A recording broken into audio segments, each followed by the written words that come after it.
Hello, what's up, Asterisk? What up, hot dog flavor water? Cooking.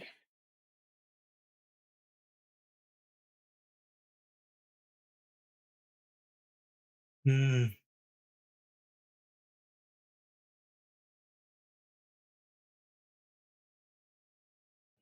I'm alright. You chilling? That they have canceled.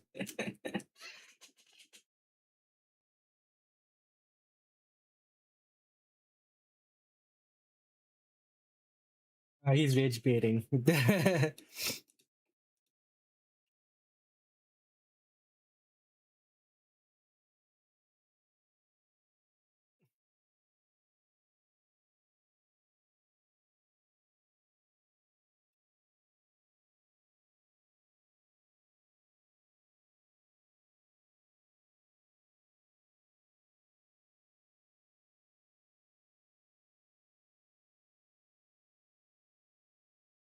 What up? What up? Um, wrong screen. Let me get tap card. Tap card.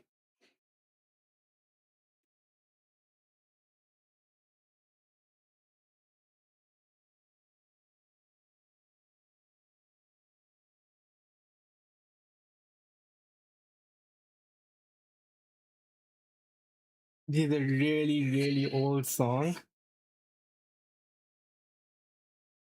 and it's 41 minutes long. Yes, DHH mentioned.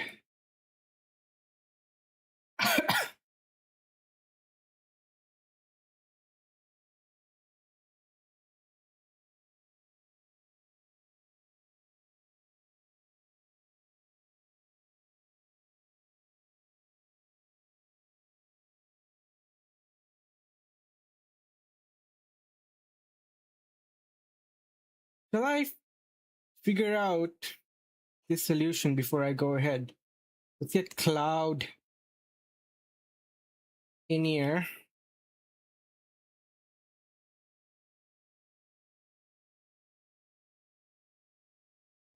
I'm gonna have to log in with a work account.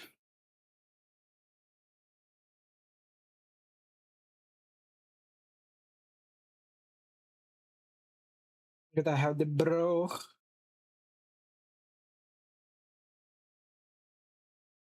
Switching between PCs.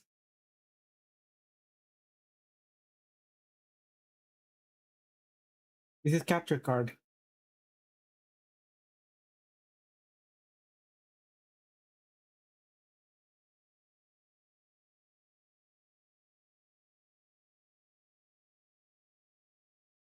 The really old PC. Yeah, probably later. I start off my day with coding. Maybe 2 hours of coding, 2 hours of gaming. Yeah. But they nuked work from home. No more work from home days.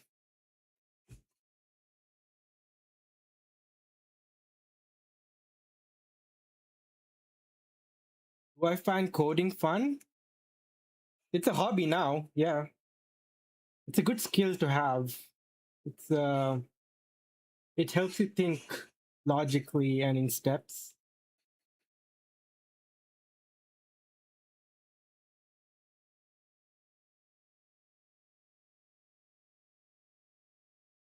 It's a hobby. I don't really code at work.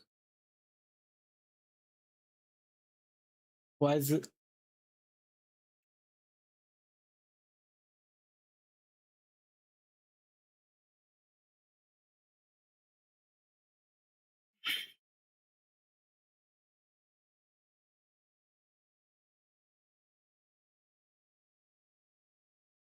okay.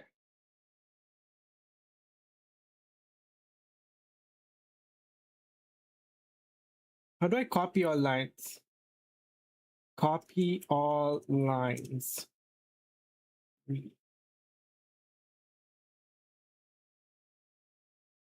Um, you you learn things about Linux. So yeah, you'll gain couple skills for sure. It's a good thing to, but it's not something that like is gonna help you in your job. But like knowing your way around a system that you can tweak it to your liking. This is Arch. This is kind of tweaked, right? Um, Making your own workflow.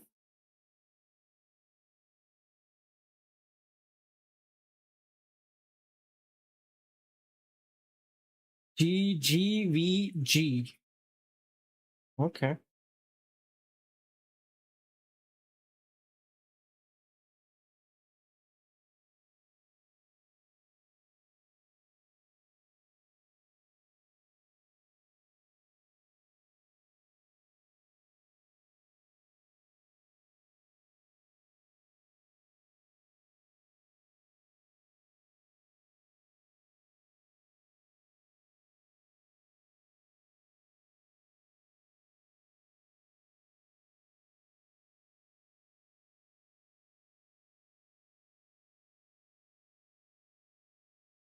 How do I copy it out of why though?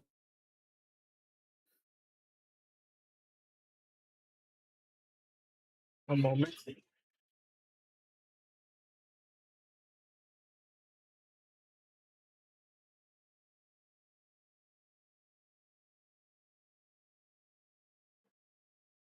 Yeah, it's a good skill to have. It's a good pastime as well.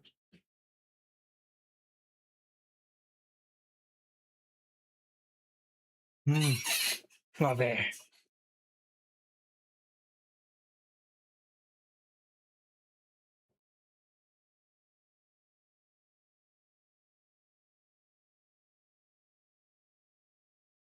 Side of terminal.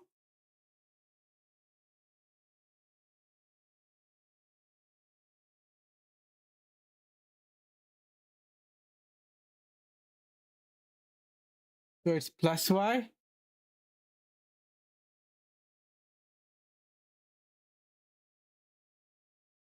I did not watch the last season.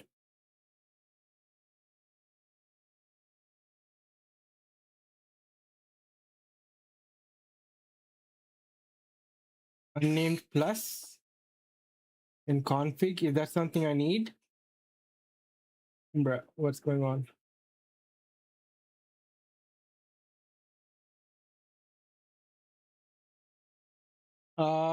I like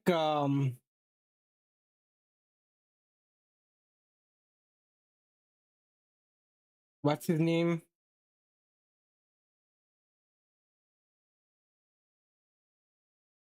Joe Carey.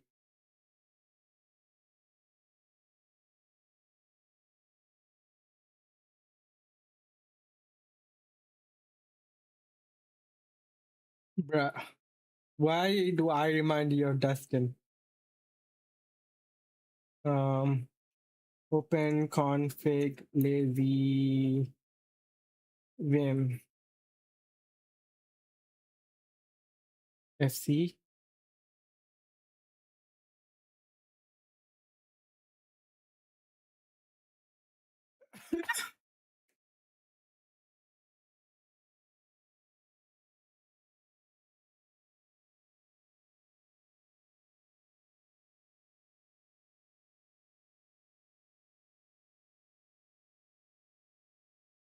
Here, yeah, he's my favorite character.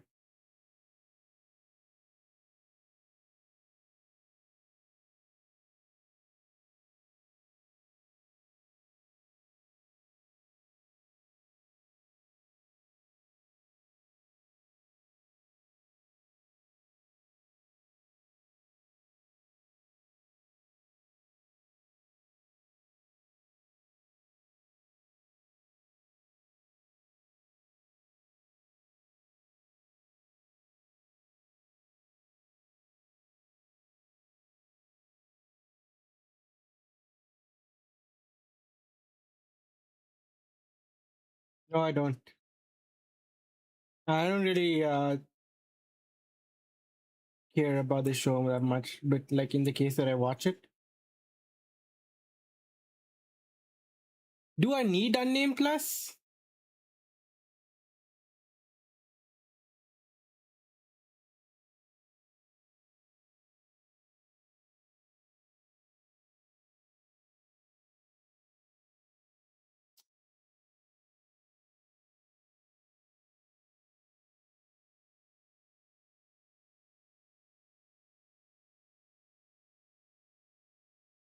Nope.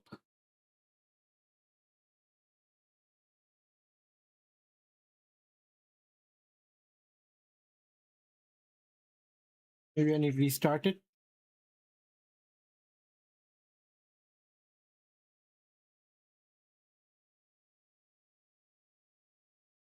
I need to install Clipboard.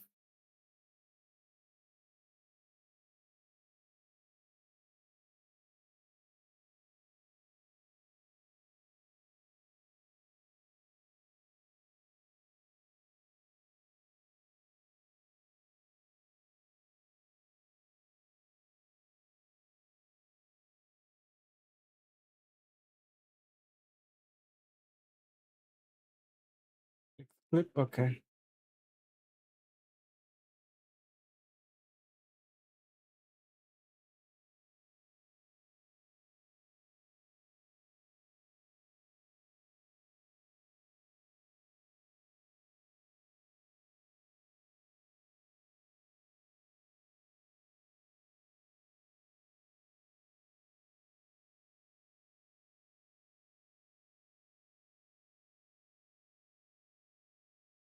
No.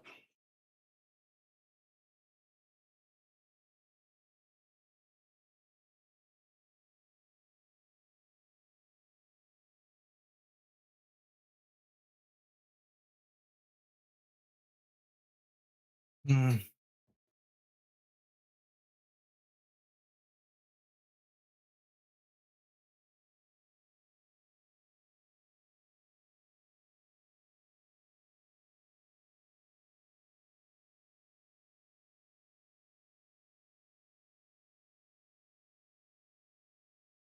Right now, nothing. I haven't had the time for shows. Do I need to restart?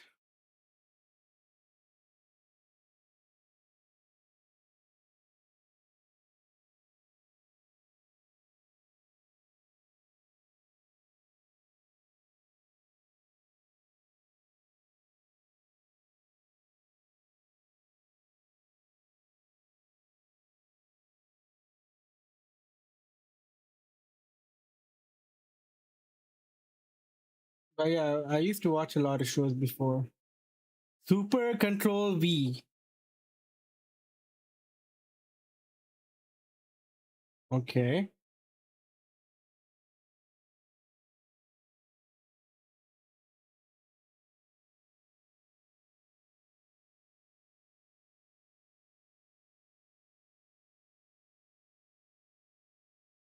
This one on VLAN. Maybe I need to delete the previous one.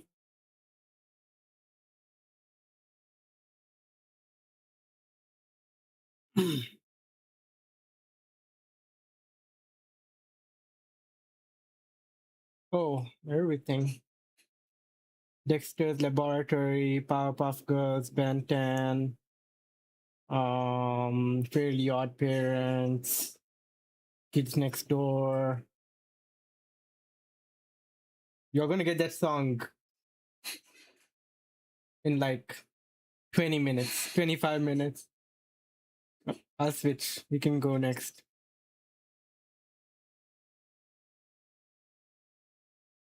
Wait, bot is not on. Why isn't the bot auto starting?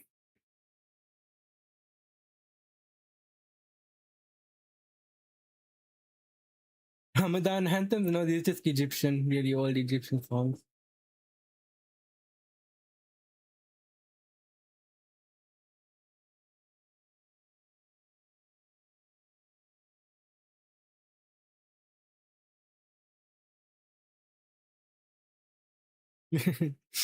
Very old Egyptian songs.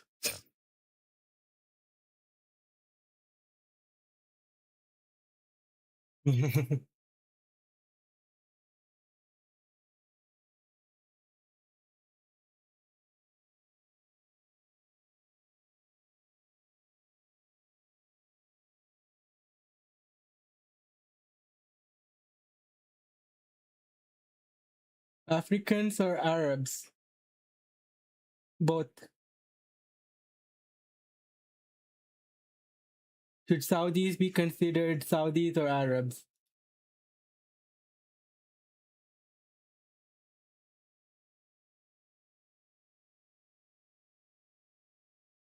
Yeah, they eat a lot in the evenings. But not all Egyptians are Arabs.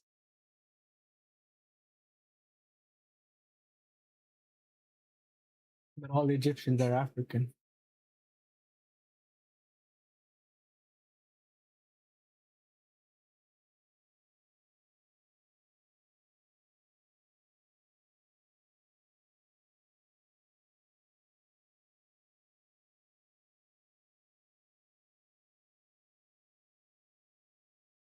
Okay.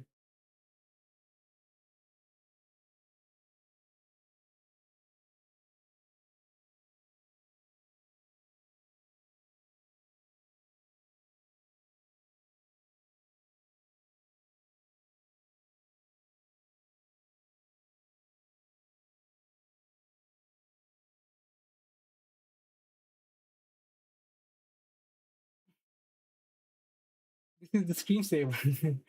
Originally it said Omarchi, but I replaced the text to Abu.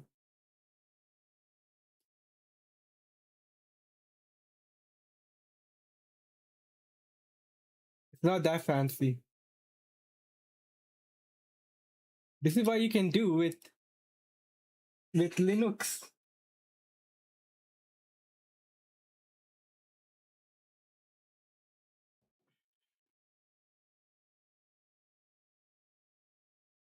Oh no.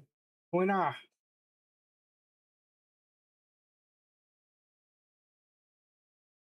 Oh yeah.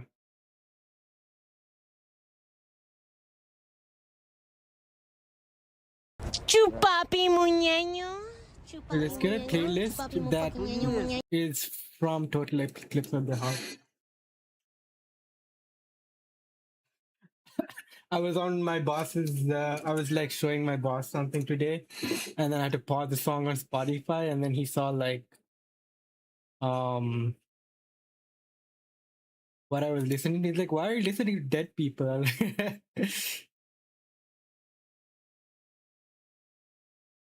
Nope, this is my other system.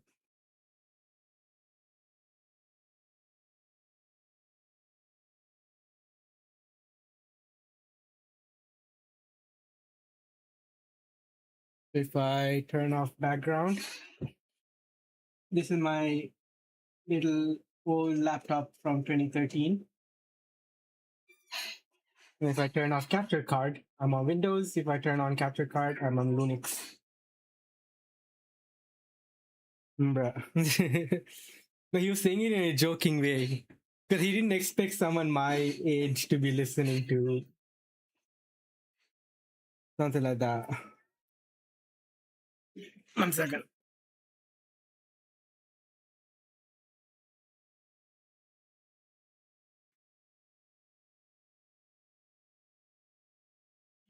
I'm gonna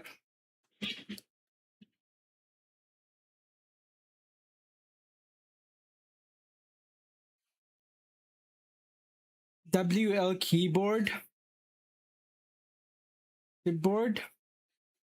Wait,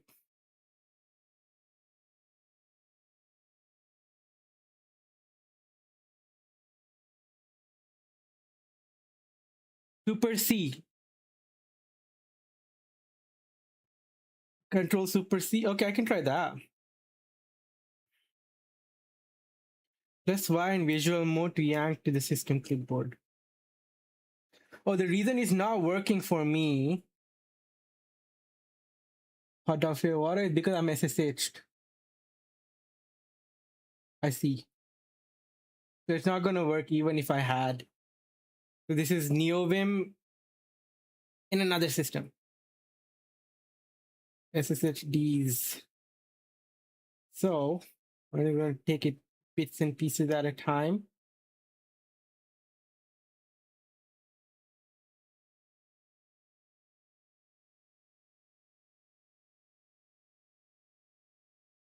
No provider. Yeah, no provider makes sense. So if I just do super C, I have a clipboard provider, but this is SSH. This is not on the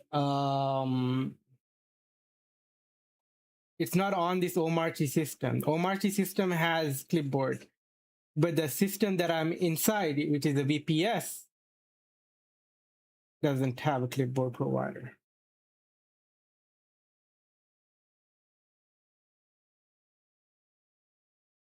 Never. Oh.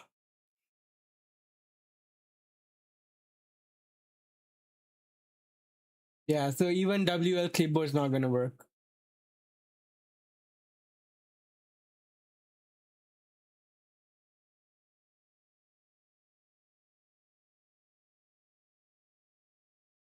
Yeah, I'm pretty sure.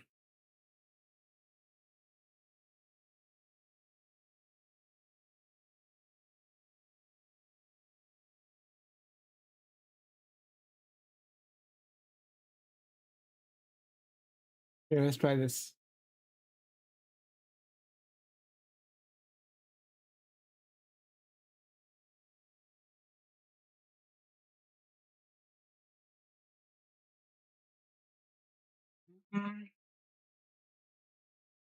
What are you up to, Naina Partner?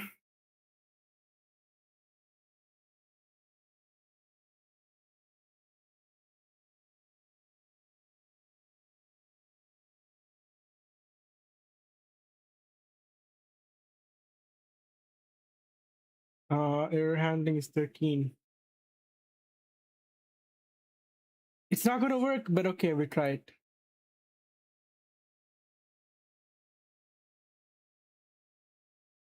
Because look, see, I'll give you an example. I'll go to .config and vim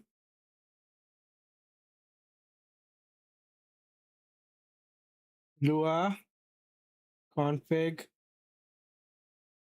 right? I'll do vi lazy, right? This will work. So v g plus y, right? Go 9, go to 3.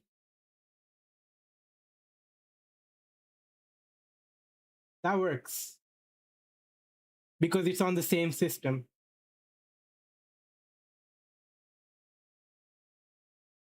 But this is not on the same, this is not the same system, right?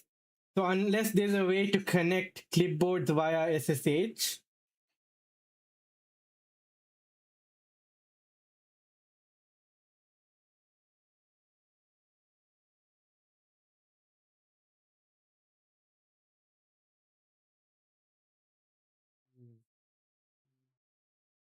time and place.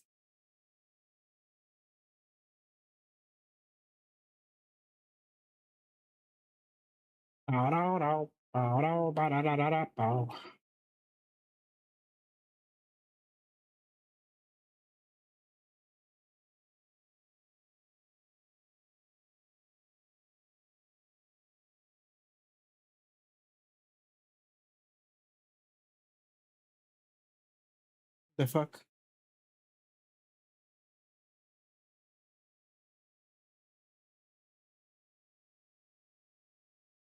What?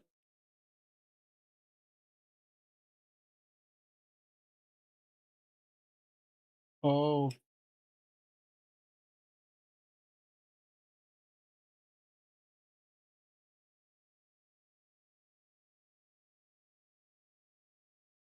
Anyways, we found a way. Explain the above code step by step. Provide comments if necessary, and provide command and provide comments.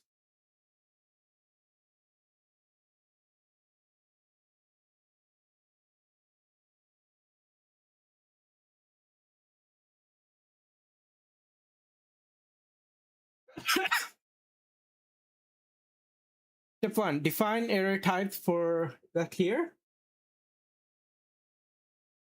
For creation valid.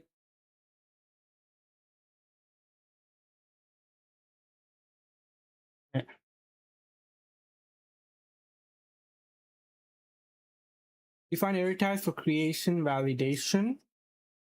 This enum represents errors that can occur when creating a positive non-zero integer. Okay.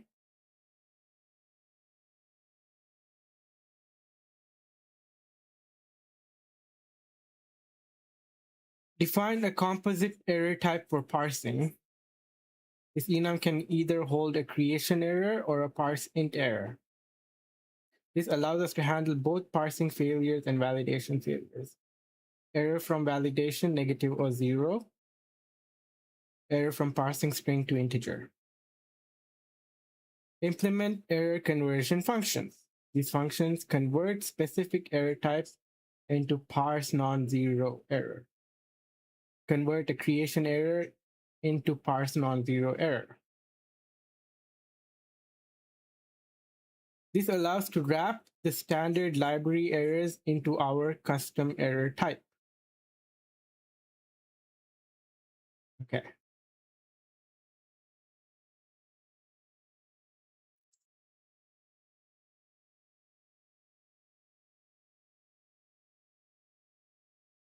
Define the main struct.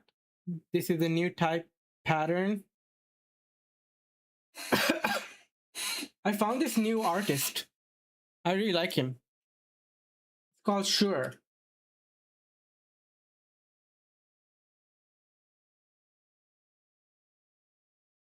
Just listen to him.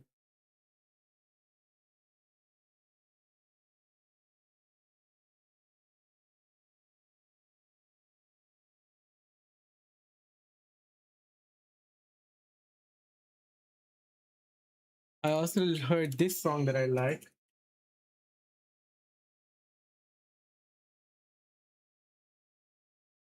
This great.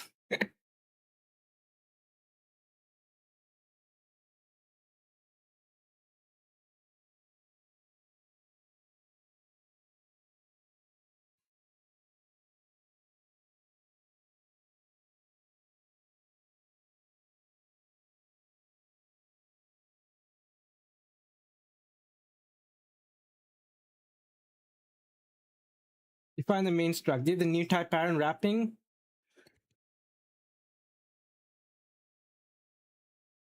Unsigned 64 to add semantic meaning. The inner value is guaranteed to be positive and non-zero.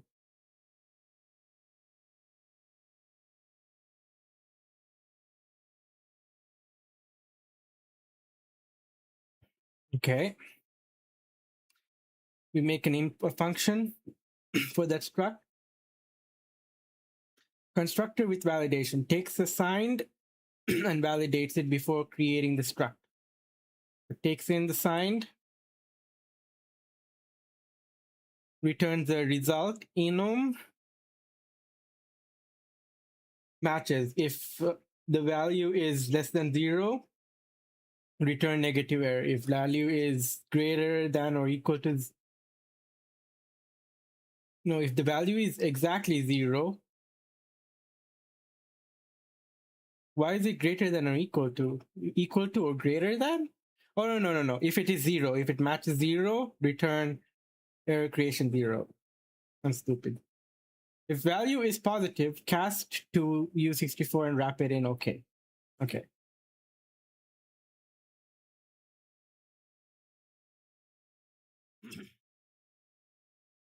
Parse from string with comprehensive error handling.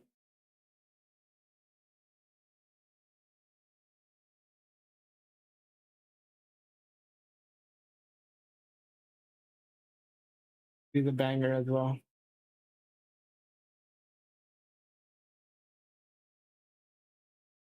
Parse from string with comprehensive error handling. Takes in str, returns the result enum with self, or the error would be parse non-zero error. Yes. Try to parse string as a signed integer. Question mark. If parse succeed, unwrap the value and assign to x or s or to x. If parse fails, map. What the heck? Why did you switch?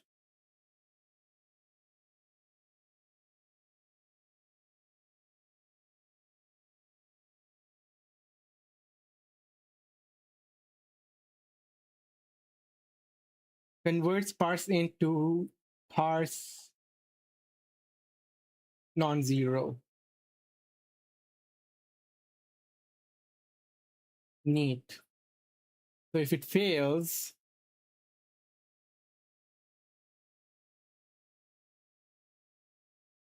it succeeds, unwrap the value and assign to x.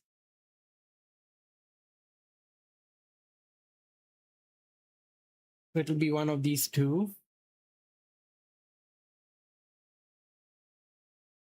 Why is it parse int? Oh, from parseInt, yeah. Converts parse int to parse non-zero.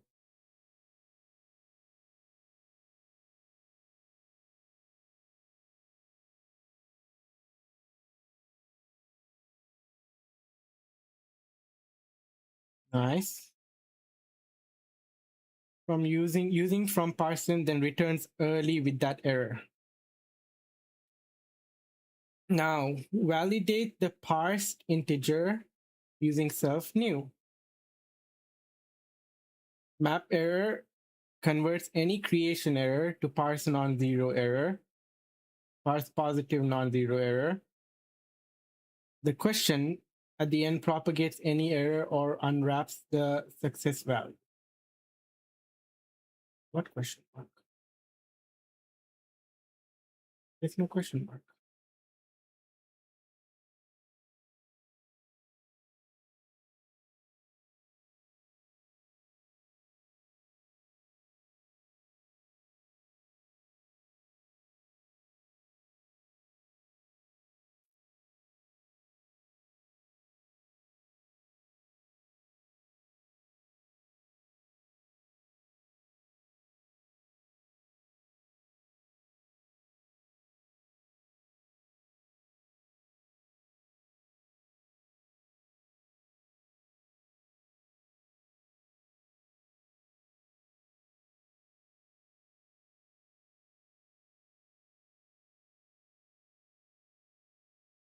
This is correct solution.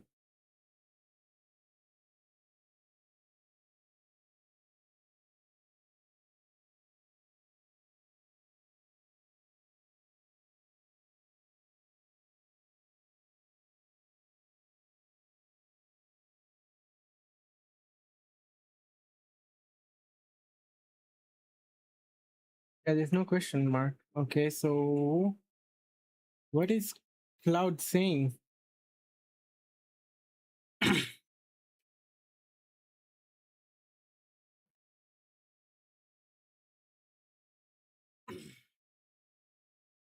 Converts any creation error, parse positive non-zero, question mark at the end propagates any errors or unwraps the success value. There is no question mark at the end.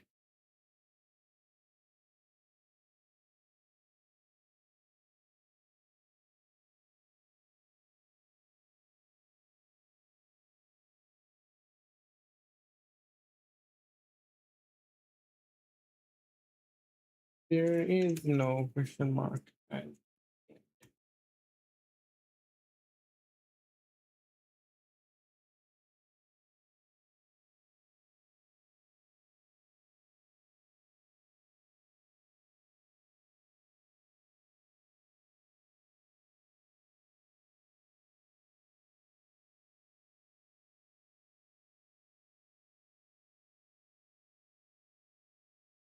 Why is Cloud taking so much time?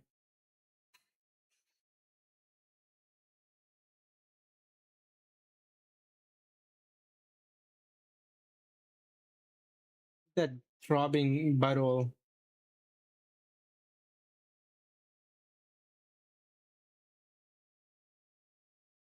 Any creation error to parse was non-zero error.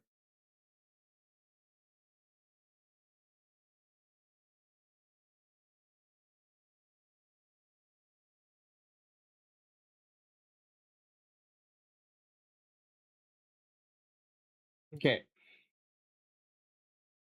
Should be a parse int variant. Okay. We define specific errors that callers can match on. See? Sonnet. Sonnet fucked up. How can I trust? How can I trust you? Mother, this is like a simple script. This is one very tiny bit of context for you to deal with, motherfucker.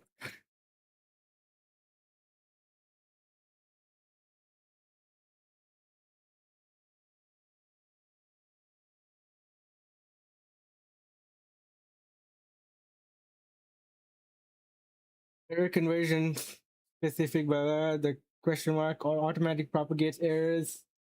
Okay. Let me correct that. No question mark needed because we're returning the result as is.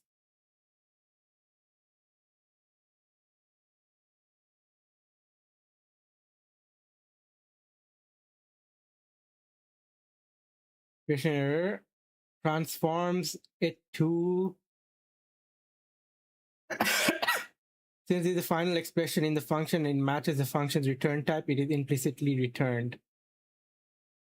We're not unwrapping or propagating it, we're returning the entire result. That's exactly what the expression produces, so it gets returned directly without needing a question mark. Thank you for catching this. Yeah. How am I supposed to trust you?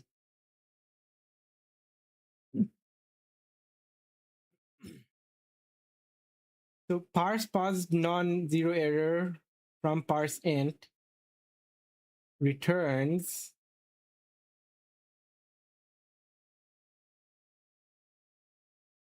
it does return the same type, right? So what's the deal?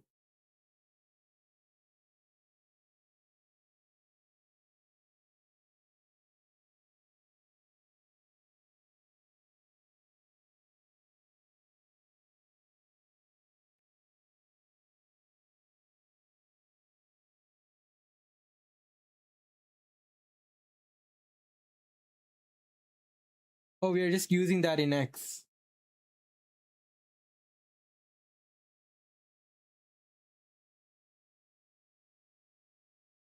Why would we need the in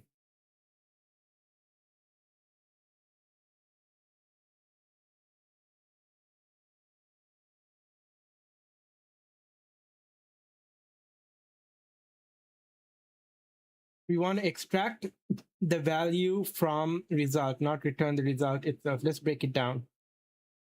Break it down.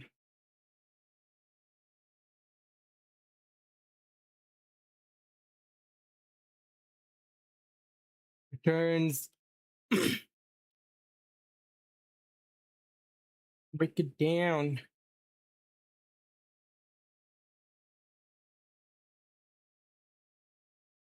I want to make one of those break it. Have you seen those break it down TikToks where they're like, "Oh, you don't understand why this versus this. Let me break it down for you, and then you go dance.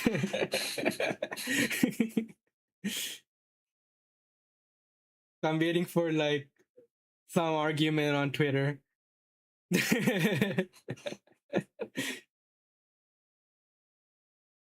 Returns I64 parsent error. Okay. Transforms it to parse pause non-zero error. Question mark does two things. If OK value, unwraps the value and assigns it to X. So X becomes I64. Okay. AI for Rust, I'm breaking it down like I don't understand what I did in error 6. So I copied and pasted it and asking it to explain it to me one by one. Which is a good way to use it. Come on. I'm not blindly trusting. I even caught mistakes on the first go. Like here.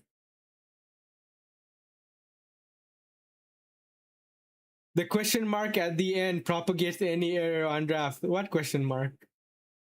State of the art. Claude 4.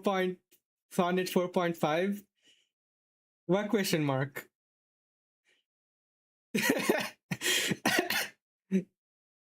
And then I'm like, there is no question mark at the end. You're absolutely right. I apologize for the error. This is what the people are like using this there.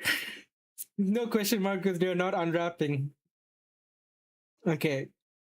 Question marks needed in that line because we want to extract the value. Yeah. Returns early from the function. E. Why we need it? We need X to be I64 value, not so we can pass it to the self new on the next line. Expects an I64, not a result.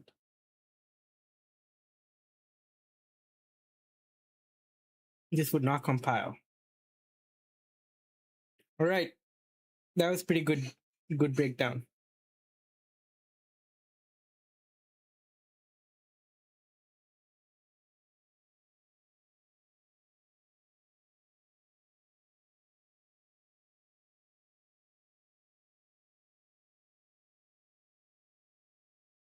I was trying to read like make progress on Rustbook during work time. But man, it was so noisy. It was so hard to read. And I turned the music on full blast. It's still not enough. So instead, I'm like, let's try to like harden some CS concepts. And I went to CS Fishy. I'm watching those. But I still couldn't make progress in that because there were some security incidents I had to deal with. Not fun.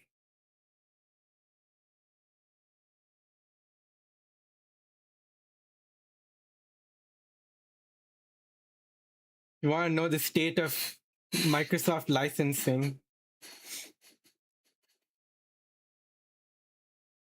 I had to figure out what the difference between enterprise and business is, what business includes, what enterprise includes, without having to overspend for us.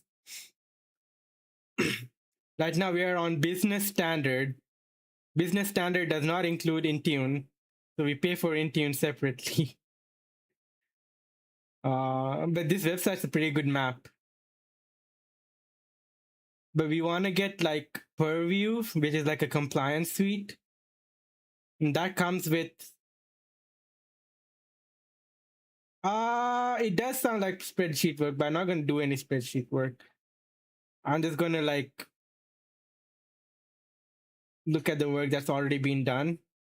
See. Fuck Microsoft! Yeah, fuck Microsoft. Okay. Fuck! Business. All right. Business has compliance manager.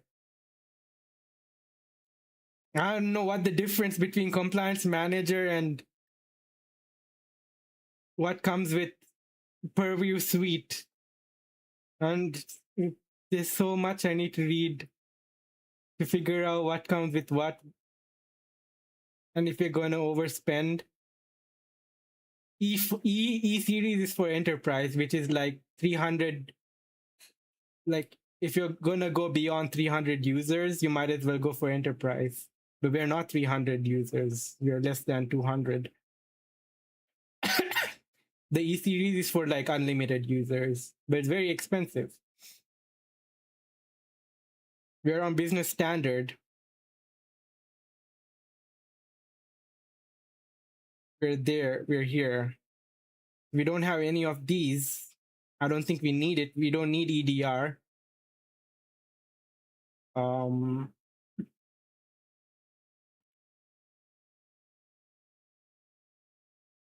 we are paying for Intune separately.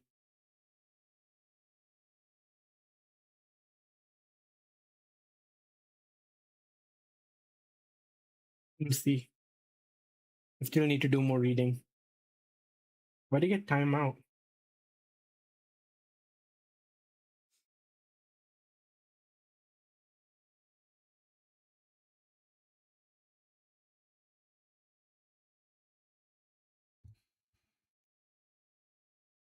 Lifetimes. I'm gonna make some tea. Be right back.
Me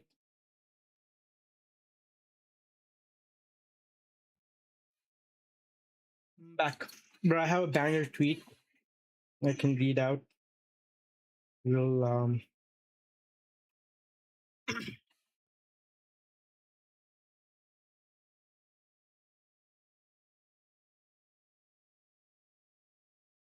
make some progress here.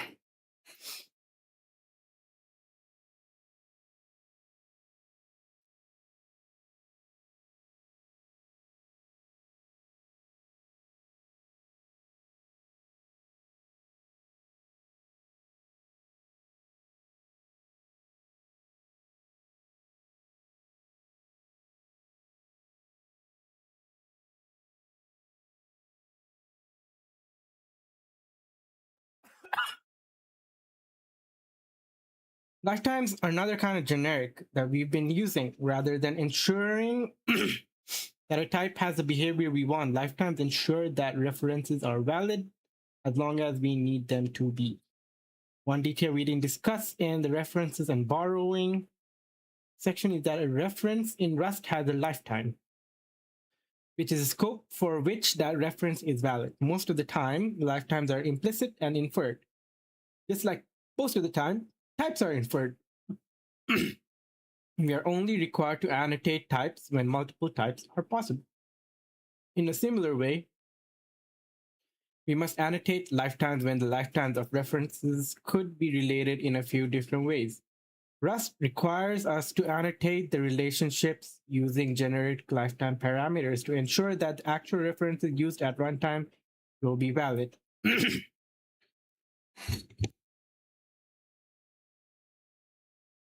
Annotating lifetime is not even a concept most other programming languages have, so this is going to feel unfamiliar. Although we don't cover lifetimes in their entirety in this chapter, we'll discuss the common ways you might encounter lifetime syntax so you can get comfortable with the concept. Dangling references. The main aim of lifetimes is to provide dangling references, which, if they were allowed to exist, would cause. Bring the music down a bit.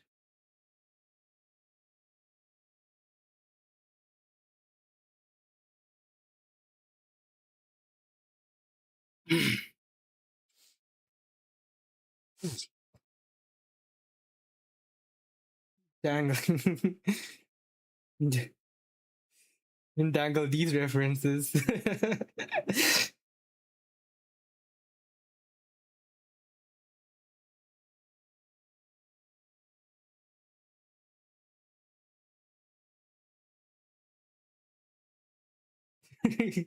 Use after free.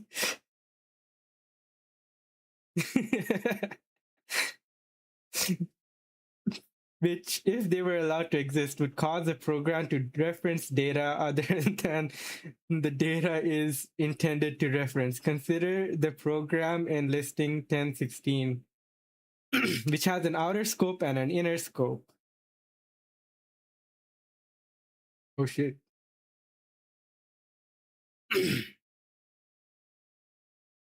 Funk on that main. Let R, the hard R. Let 5 x equals 5. R is a reference to x, but it's gone after the scope, right? Outer scope, inner scope. So R is going to be nothing.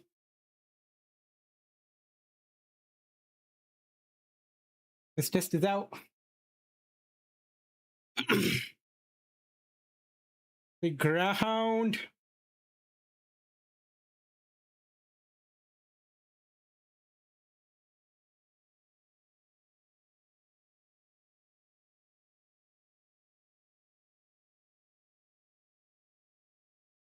Does not live long enough. X does not live long enough.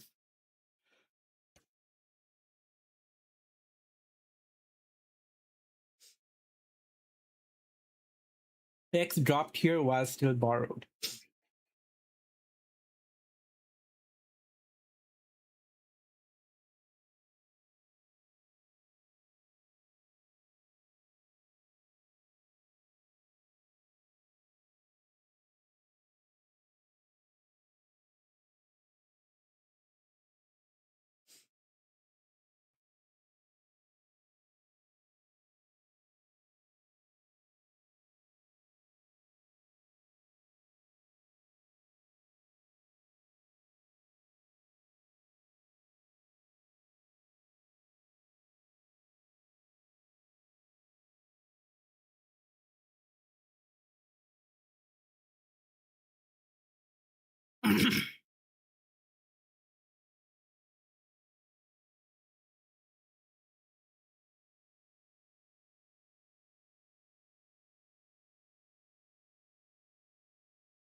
Let's see how this works.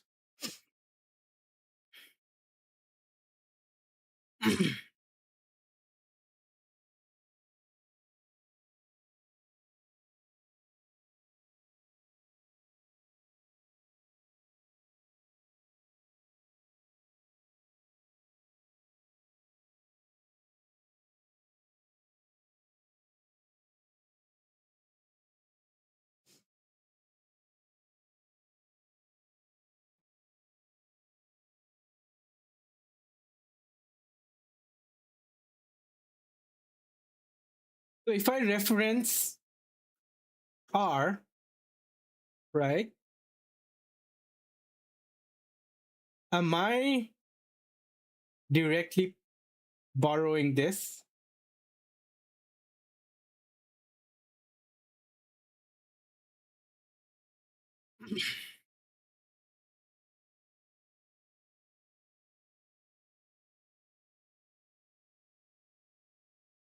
Because Y points to R, right? G points to X.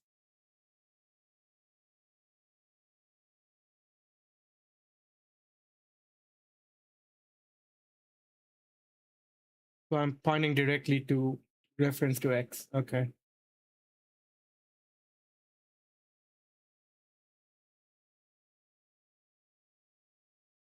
Let's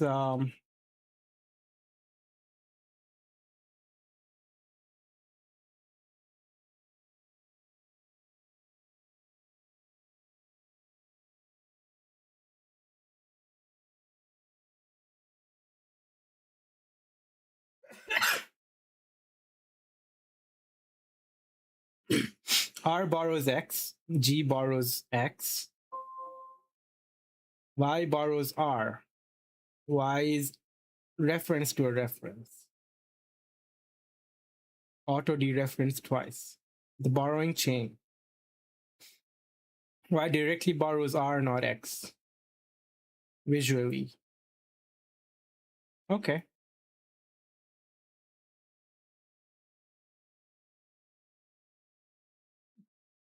Indirectly access X through R.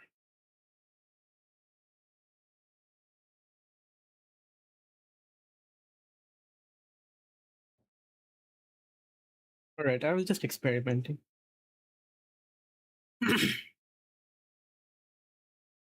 Examples in listing.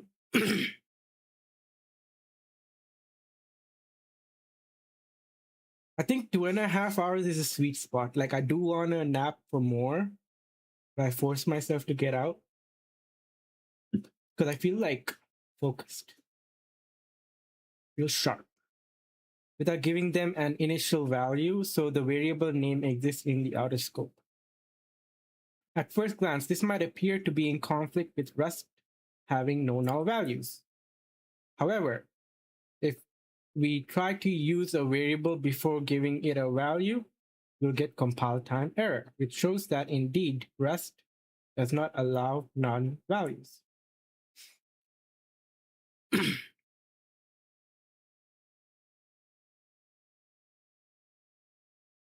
What kind of music are you guys feeling? I'm kind of tired of Shure. I've been listening to him all day.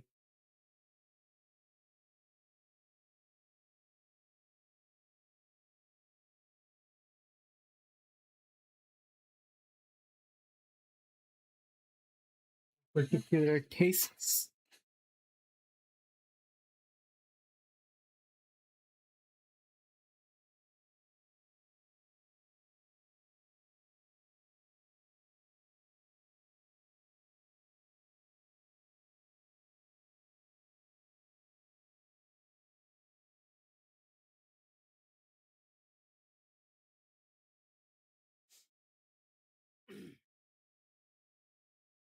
Bow, bow, bow, bow.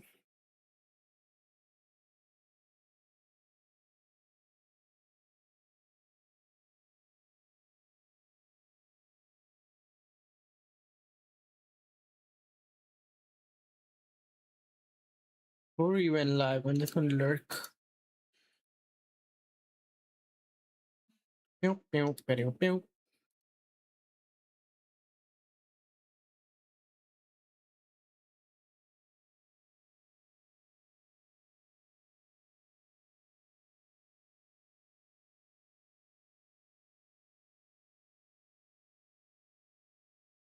Oh, they explain it.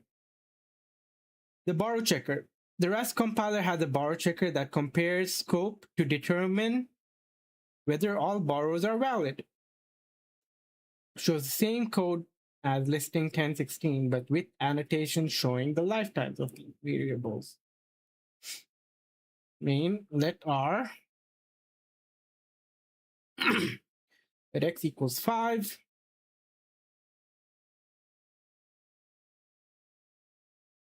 R reference, okay.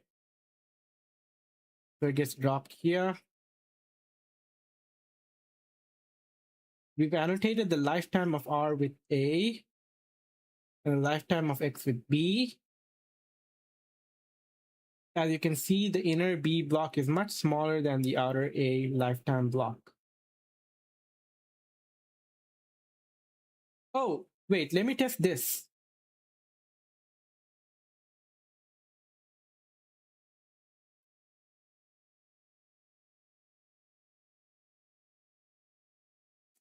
Damn it.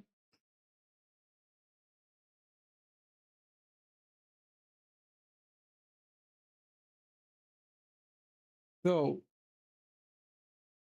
let X equals 5. What would happen if you do it in that? Oh, interesting. Why doesn't R get dropped?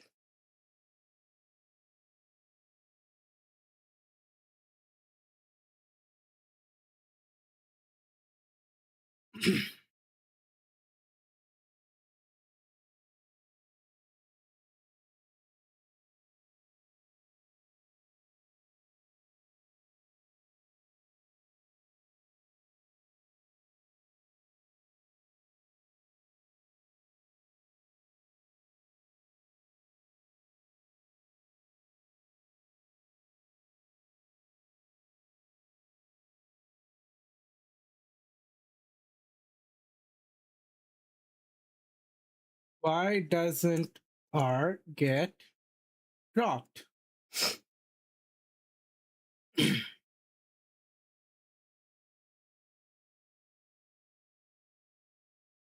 Reference to X. Inner scope ends. Nothing gets dropped here. Declared in the outer scope. Oh, only variables declared inside the scope get dropped when that scope ends. The inner block only assigns to R, doesn't declare it. Just for organizing code. Since no variables are declared inside that block, nothing drops. R lives on till the end of main. Neat. So if I do let R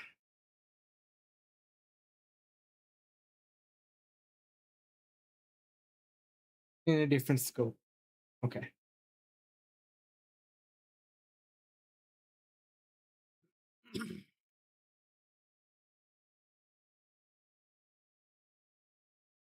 This is the code so it doesn't have a dangling reference and compiles without any errors.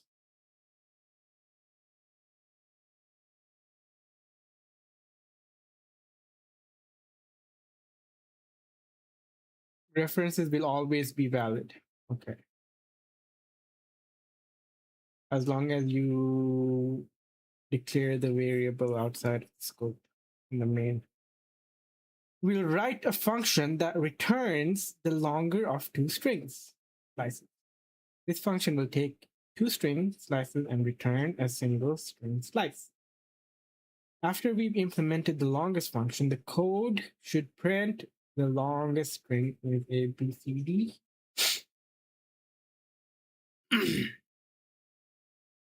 Okay. String 2xyz.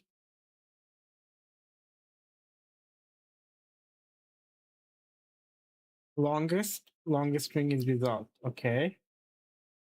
No doubt we want the function to take string slices, which are reference, rather than strings, because we don't want the longest function to take ownership of its parameters.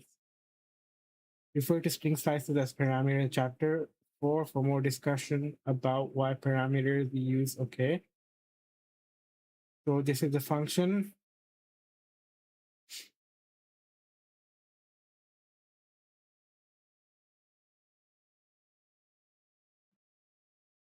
Instead, we get the following error that talks about lifetimes.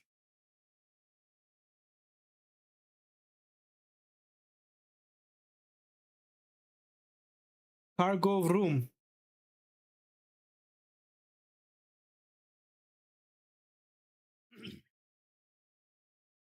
The help text reveals that the return type needs a generic lifetime parameter. Wait. Whoa. Hello, Burak-san. I'm good. How are you? How's uni going? How's work going? I'm all right. Work's been frustrating me, but I took a nap after work and I feel good now. But they nuked work from home. I had 2.5 work from home days, and I thought they're going to increase it. Instead, they went the opposite direction. Look, it's slow because you're preparing for the exam. Ooh. How many exams do you have?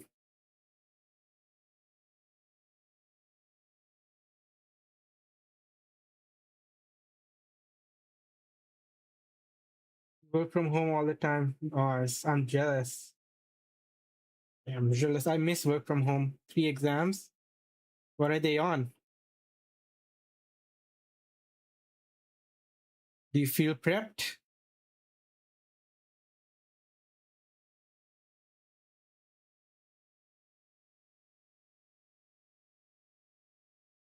Expected name lifetime parameter. Why? This function's return type contains a borrowed value, but the signature does not help. Consider introducing a named lifetime parameter. What the hell?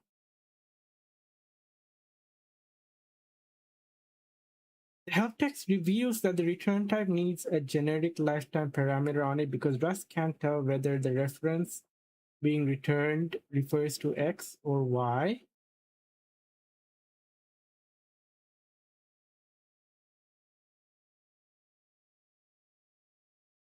Yes, you did mention quantum. Strategic IT management and parallel programming systems. Ooh. I think the only thing I would be decent is the strat IT management one. I don't know anything about quantum or parallel programming systems.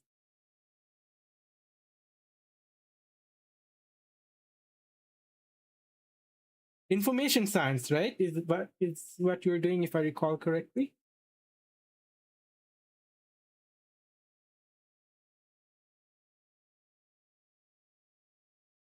As well, sometimes. Ah, you got this. Informatics. Okay.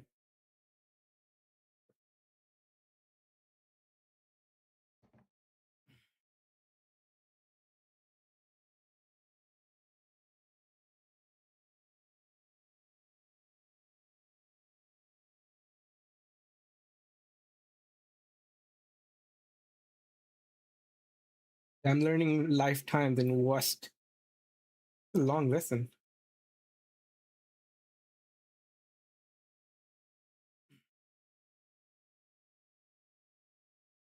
Return the reference to X and the else block return the reference to Y.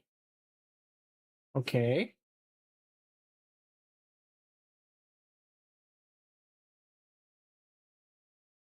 When we're defining this function, we don't know the concrete values that will be passed Did you take a break between undergrad and grad school, Burak? How do I call you Burak Sen or Burak for short? Like, or what's the best way to call you? You didn't take. You just straight went into okay grad school.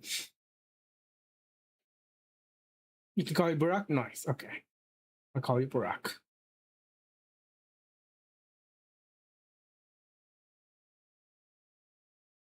Then is your surname Ni?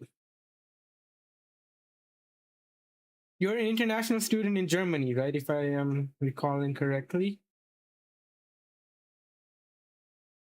Were you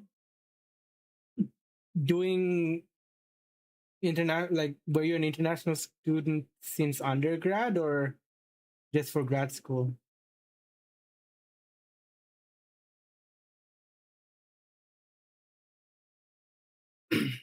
No, just grad school.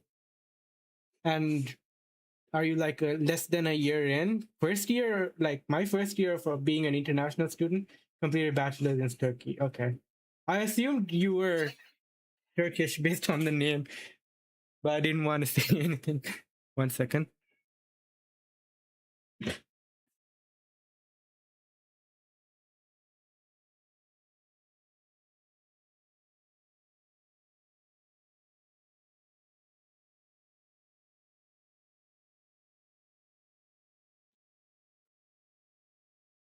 Your fourth. Wait, your grad school's 4 years? Or is your fourth year being an international student?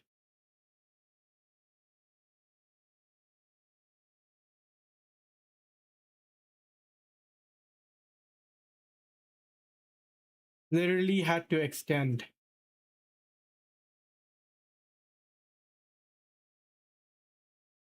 Sorry?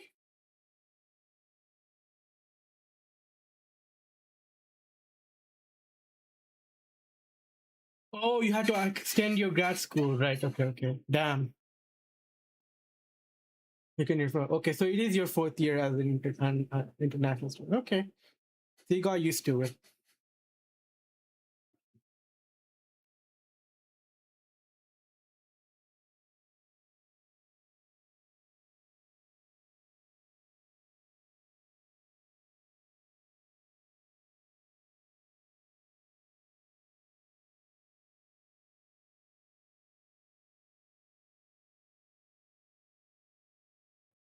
So you're really used to it. Nice.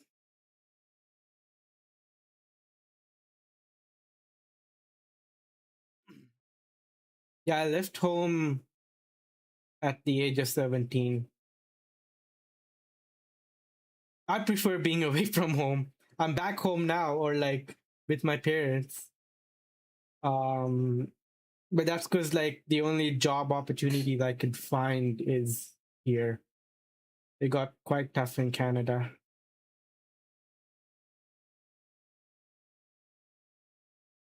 And it's really hard to find a job abroad. I have connections here that can help, and connections seem like the way to go. I really didn't like using connections. I wanted to like make it on my own.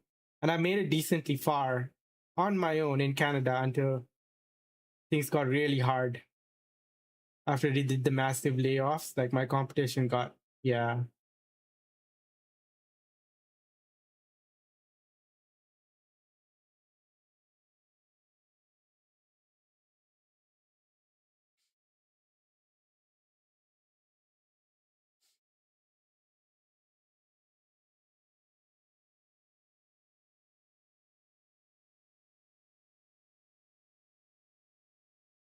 This is not true anymore.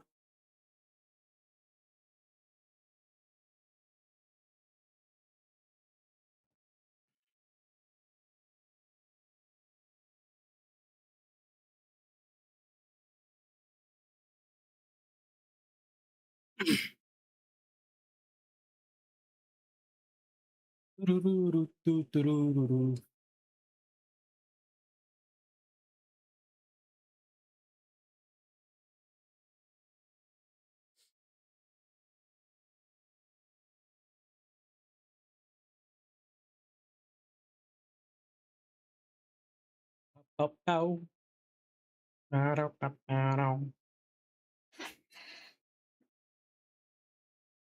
Okay. I still don't understand why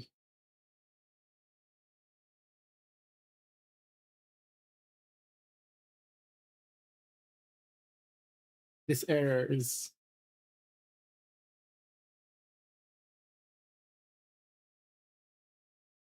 The problem? No, I'm just trying to understand why this would error. Yeah, it's lifetimes. Because in the end, you're still returning one value.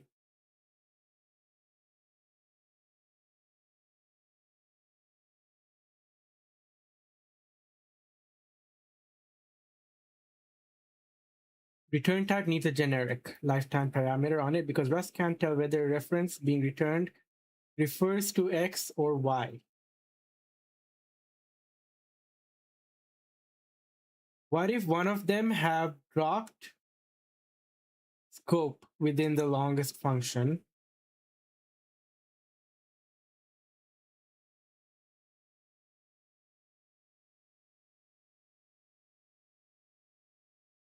What up, cool girl? Oh no, cool girl misses nil pointer. Nil is around, yeah.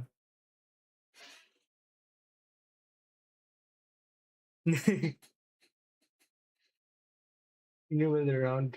He's been busy lately. I'm doing all right, cool girl. Cool girl, they nuked. They nuked work from home. I had 2.5 work from home days a month, and I thought they're gonna increase it, but they went the other way.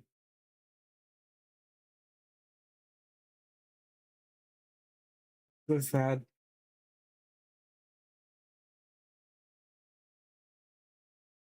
2.5 per month, so I can use 2.5 whenever I wanted per month, which is something. And I thought, like, okay, they will see that like it's not bad to have work from home, but instead they went the opposite direction. I thought they'll increase it. So yeah, and like I've been so pissed off being in the office. There's so much chatter in the background. Hell yeah, what up, Phoenix? Bruh. And then there's this two guys that are like constantly vaping.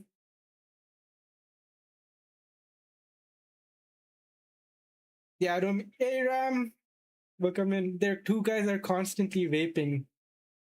Yo yo, hello anti-communist. Welcome, anti-communist. I saw you on a reel.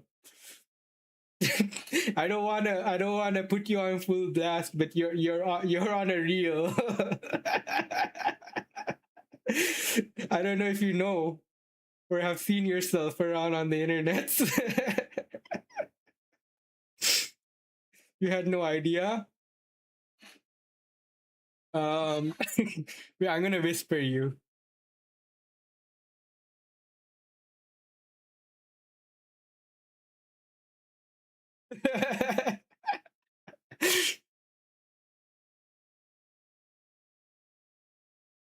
Like, anti-communist, you can't go around saying things like that.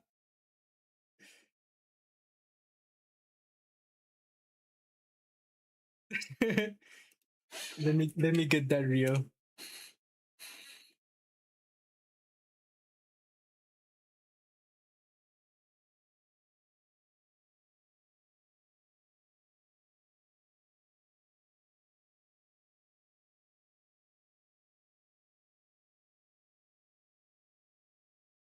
In hiding now. Where is it? Oh, there it is.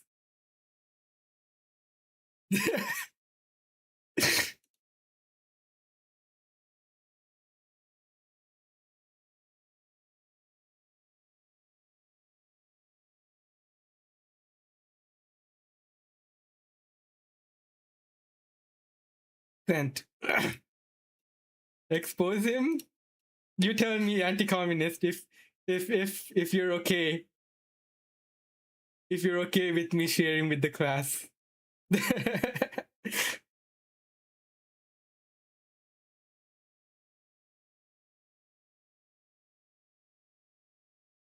Nah, I want to get his permission first. Their permission, I don't know. Code girl, okay, we're good.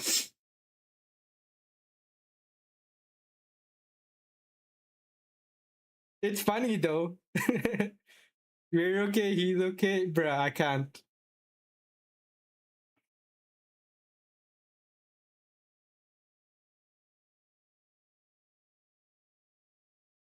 Hey, Defias. He was never here.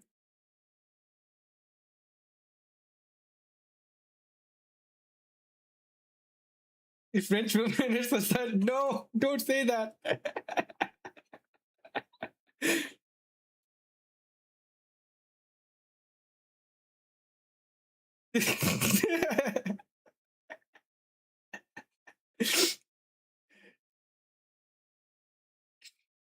um shall I am I okay to share with the class, anti-communist?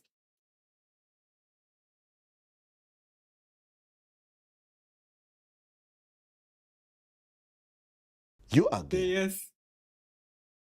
He wasn't even going hard. Okay, let's go.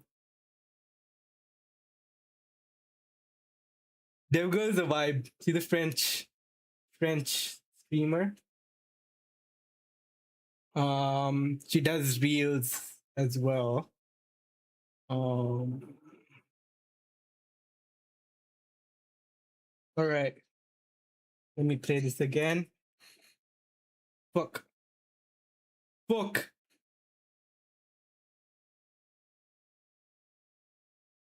What the heck? What is going on? Wanted to drain me. Anti-communiste. Does this chick ever actually write line of code? Fuck Microsoft! Déjà le pseudo anti-communiste. Write the codes. Regarde, j'ai 2 spécimens pour toi dans le chat si tu veux aller t'amuser un peu à regarder un peu les 2 cocos là. Je crois qu'il y en a 2 qui peuvent un peu t'occuper pendant 5 minutes là. Tu me dis quand tu les as et après je les banne. Je peux les banne. Hop. Oh no, that's too bad! Anti-communist will not be able to answer to réponse. Oh no, that's so fucking sad! I'm gonna cry. Oh no! Ah. Bienvenue anti-communist.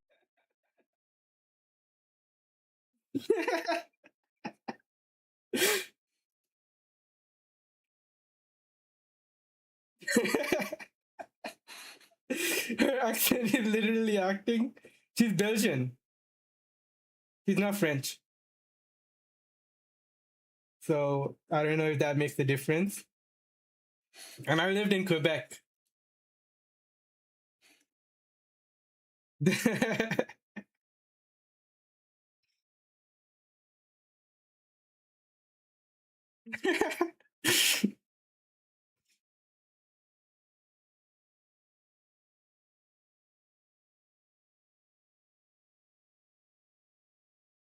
Bring back the display capture.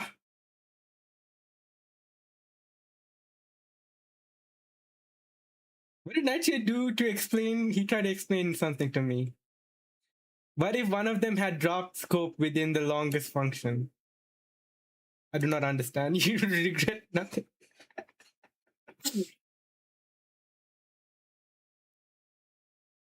I just found the whole thing funny.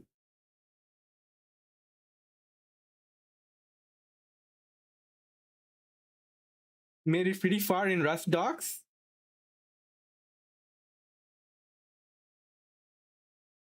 I was supposed to be done by the end of December, and then I postponed it to end of January.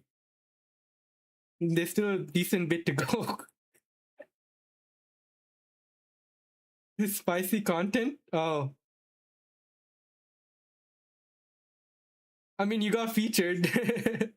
Now I got postponed. I didn't postpone, I prolonged it. I made the timeline a little bit more realistic.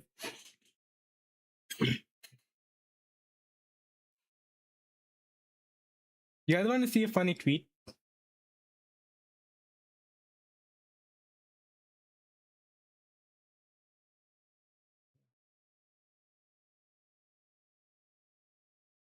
Little I've gotcha. Before that, I need to play the song. Every living, breathing moment.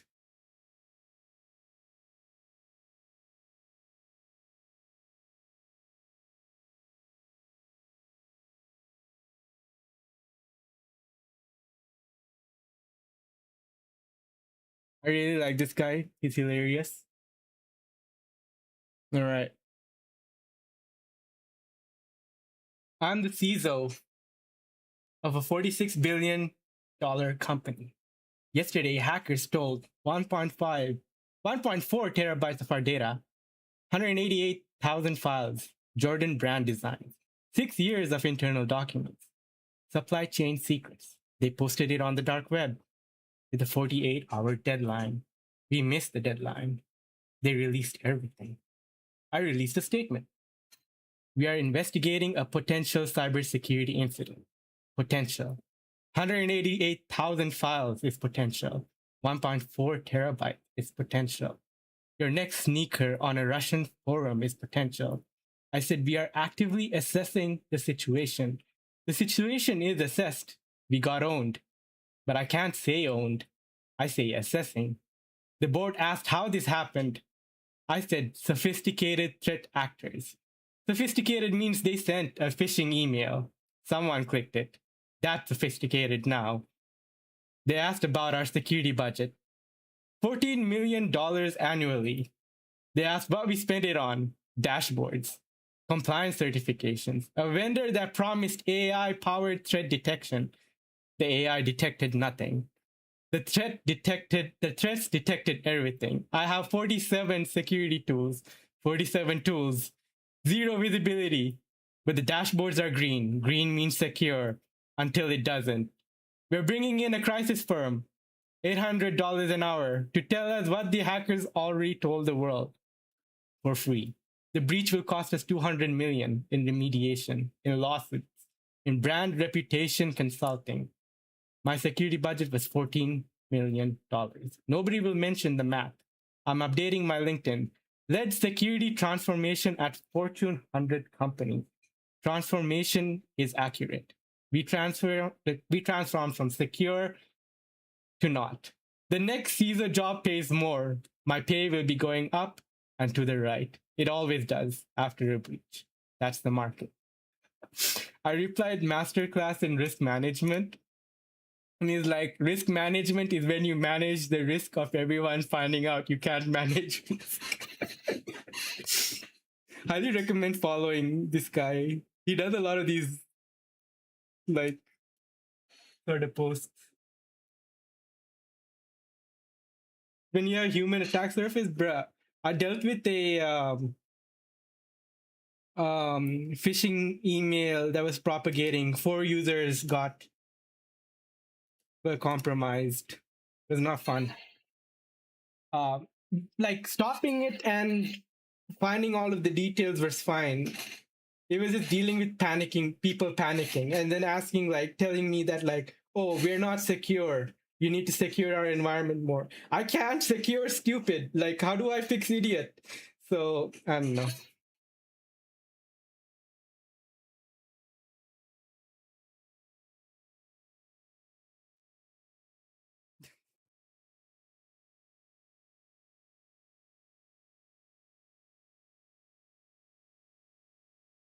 How was Prime Stream? He was building V in Commodore. They have this synthesizer. Wait, let me get that.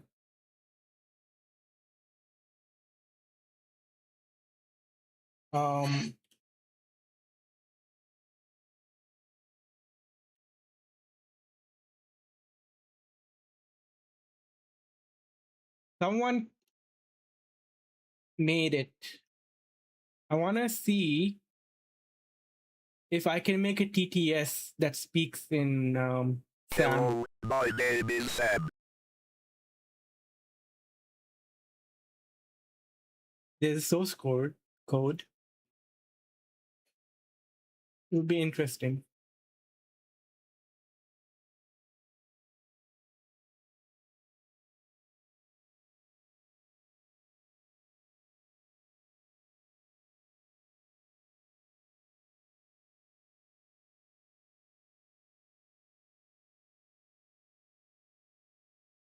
Like butter. You say white hat for a bunch of online gambling firms. You cannot fix stupid. Yeah.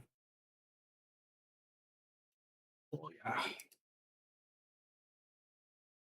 And like I've sent enough awareness emails. And when you see the logs and tell like, yeah, no, you clicked a phishing email, you provided your credentials. The flow of authorization was that the moment you submit your credentials, they transfer on MFA, which you accepted. And that's what the logs say. They're like they're in full denial. They're like, no, I don't remember doing this. I'm like, it happened once. It that's what the logs say. And I can't say otherwise. But like, I don't want to put the blame on you. I'm just saying these things happen, and I'm happy that we were able to move forward and get this resolved. All right, back to trying to finish lifetimes. Help text reveals that the return type needs a generic lifetime parameter on it because Rust can't tell whether the reference being returned was to X or Y because actually we don't know either. But if block in the body of this function returns the reference to X and else returns the reference to Y, when we're defining this function, we don't know the concrete values that will be passed into this function. So we don't know whether the if case or else case will execute. We also don't know. Koga, you're studying Rust? Or were you just like saying you haven't, when you meant kept up, I thought you were like following along. I was known as, you're going to learn Rust. Nice. Look at the scopes as we did to determine whether the reference we return will always be valid. An agent harness. What is that?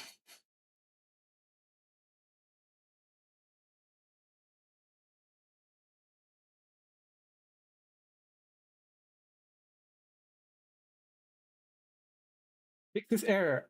We'll add generic lifetime parameters that define equate to open. Bruh. Why? Will auto switch.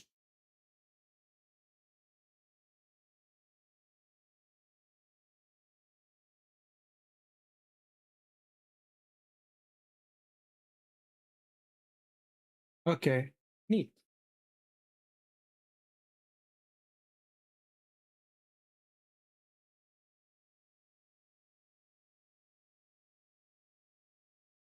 Don't change how long any of they describe the relationship of the lifetime of multiple references to each other without affecting the lifetimes.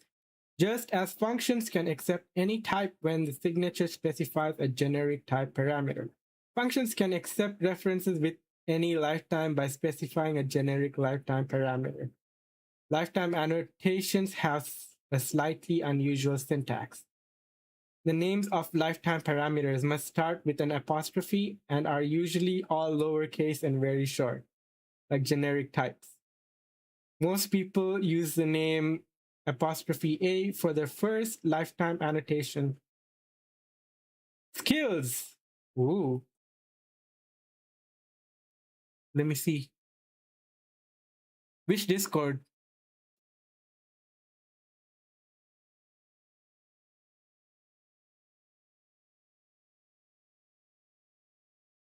The heck? Are you guys in a group chat without me?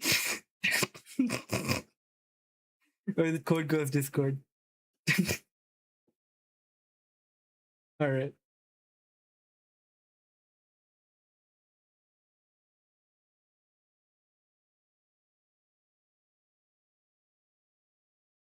Wow.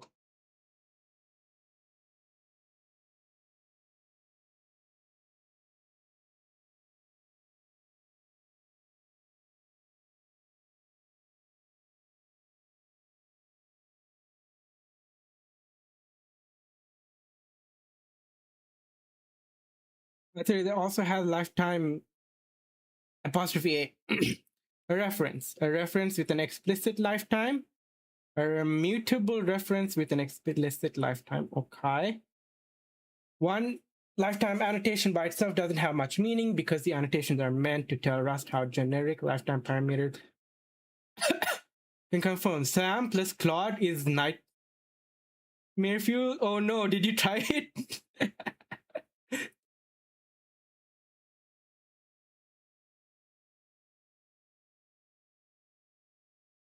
There's this cover of I've showed this a couple times on stream. I'm gonna play it again though. Of Chop Suey with Sam.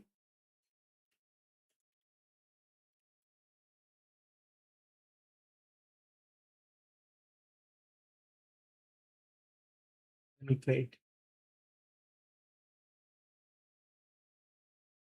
Anger.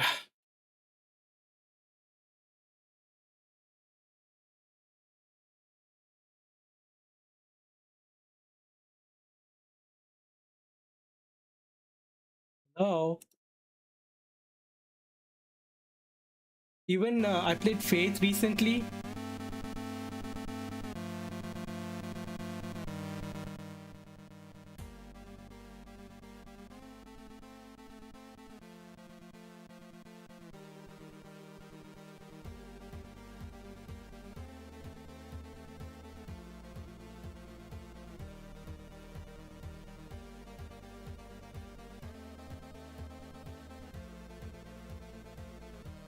Oh, very cool.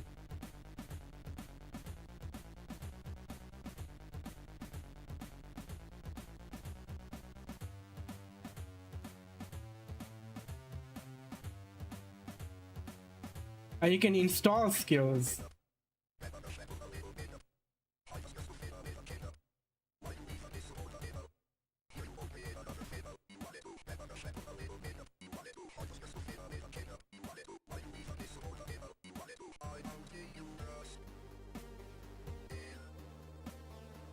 Very cool. This is Chop Suey in Sam.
Resolve the result we want to use with the main function. Okay, so we are defining the lifetimes as generic. Return. Okay.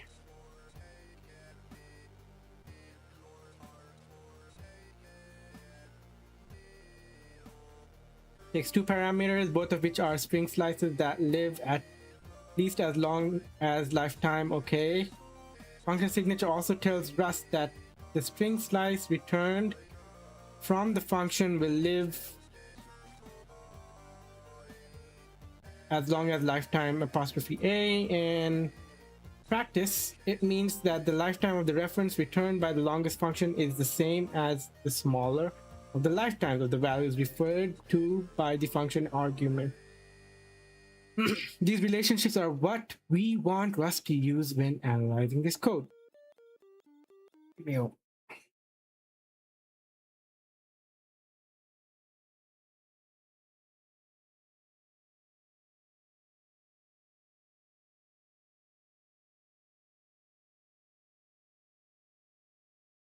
Remember, when we specify the lifetime parameters in this function signature, we are not changing the lifetimes of any values passed in or returned. Rather, we are specifying that the borrow checker should reject any values that don't adhere to these constraints. Note that the longest function doesn't need to know exactly how long x and y will leave, only that some scope can be submitted that will satisfy the signature. When annotating lifetime in functions, the annotation goes in the function signature, not in the function body. The lifetime annotation becomes part of the contract of the function, much like the types in the signature. Having function signatures contain the lifetime contract means the analysis the Rust compiler does can be simpler. If there's a problem with the way function is annotated or the way it's called, the compiler errors can point to the part of our code and the constraints more precisely. If instead the Rust compiler made more inferences about what we intended the relationship of the lifetimes to be, the compiler might only be able to point to a use of our code many steps away from the cause of the problem. When we pass concrete references to longest, the concrete lifetime that is submitted is part of the scope of X that overlaps with the scope of Y. In other words, a generic lifetime will get the concrete lifetime that's equal to or smaller of the lifetimes of X and Y. Because we are annotated the return reference in the same. Hello, Jim the Dandy. Welcome. Guys, everyone say hi to Jim.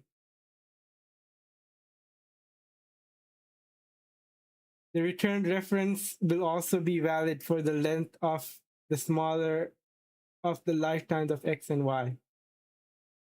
He's always checking on me to see if I shot myself.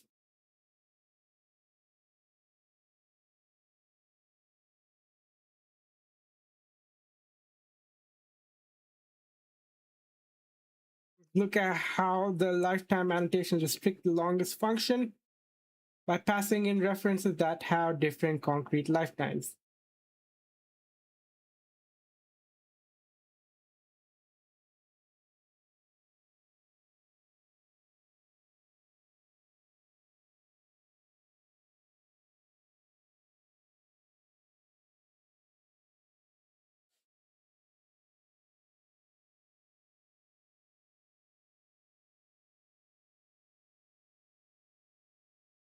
Long string is long.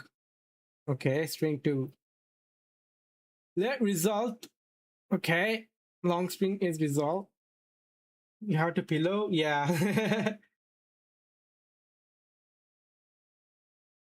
He's so lazy.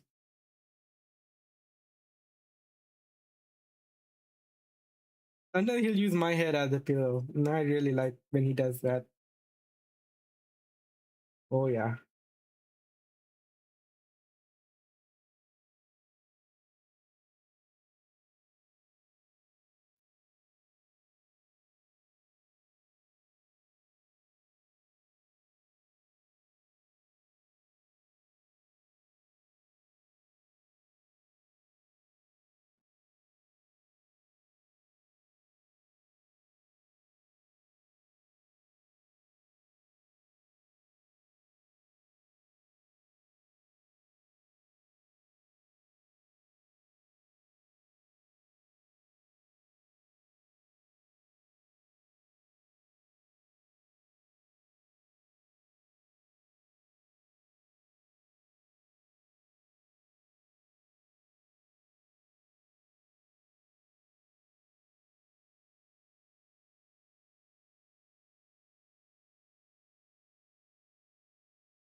He's so lazy. Usually, like when I get that cable out or anything that he can play with, he gets zero. Hello, Sly. Good to see you. Yeah, Kitty Screen. He's just playing with Atlas for a bit. Good to see you. Guys, follow Sly. He's epic. she is learning. She does cybersecurity streams, and I think she got kind of derailed and is learning Golang as well, which is like a good kind of derailment. Yeah, she's in her Golang learning journey, and Minecraft. She chills with a lot of Minecraft. I don't know anything about Minecraft. I mean, I've played it a bit, but it's so overwhelming. I don't know what to do. But I did get Hightail because I didn't want to miss on the train. But I feel like a lot of the people who already know Minecraft so well, they just jump into Hightail and they already know what to do.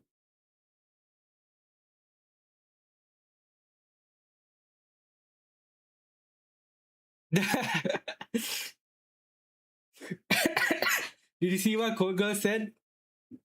No pointer? She missed you. I'm gonna take a break from playing, also a bit overwhelmed. It's not the kind of thing you need to be overwhelmed by. You never lies. I'm gonna put I already put anti-communist on blast, so it's Cool Girl's turn.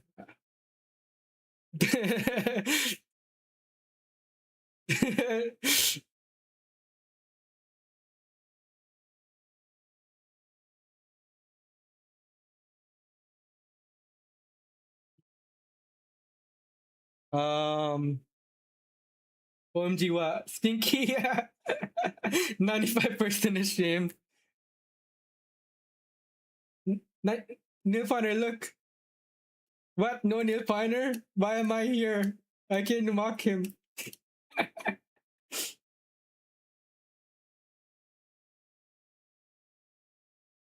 Y'all are very stinky.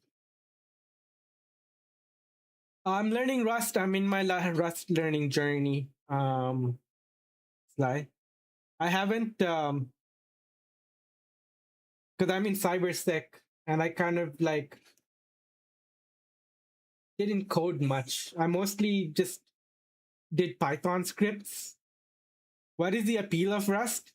Well, I don't know. It's easy for me to like jump into something when I know I can't do it. Hey, Kevin.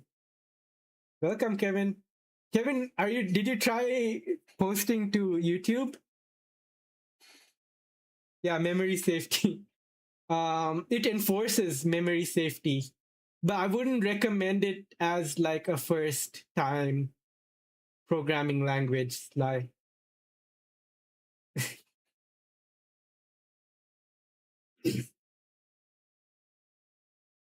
you all don't know Kevin. You guys follow Kevin on X. He shit posts there, and he's really funny. He also has a cool tool if you're trying to multi-post on a lot of Twitter type of sites. Yeah. So I never like followed any memory safety. I didn't even understand what memory safety meant. I just wanted here input, process data, give me output, right? And I just approached it from like the data science perspective, not efficient programs. And I did a lot of Flask. And I did a lot of prototyping. So when it came to like wanting to program again, I just thought, okay, I can get it done. Right? Like if I have an idea, I know I can get it done some way, somehow. With C, with Rust, even if I'm not as good at them, I just know like there's a path forward. But with Rust, like the way everything works is just so alien to me. The syntax didn't make any sense, and it's like I kind of got nerd sniped into doing it. Yes, fuck Microsoft. Right. Hello, Gatu Neptuno. Good to see you. But fuck ISV, Congo, Sudan, and Palestine. Oh yeah, like I said, I do echo all of those sentiments, but I cannot discuss geopolitics, given the nature of me not living in a place where it allows me to speak freely. Free speech is not something I grew up around. It's always controlled speech.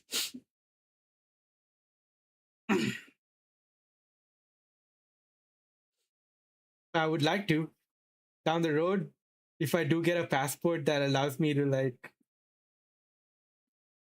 speak like that, and I live in a country that speaks like that, it's like I'll be very vocal.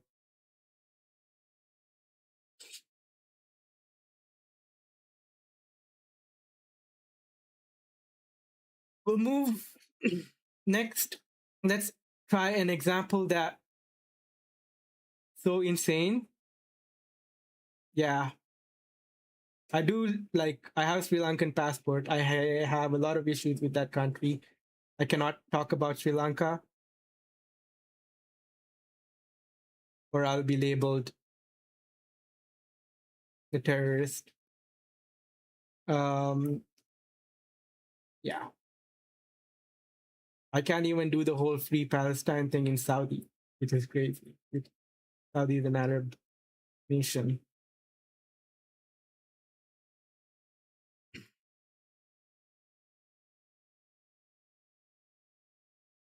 Next, let's try an example. Yeah. Rust is a big thing. I mean, I'm learning it for fun, right? I don't have any specific,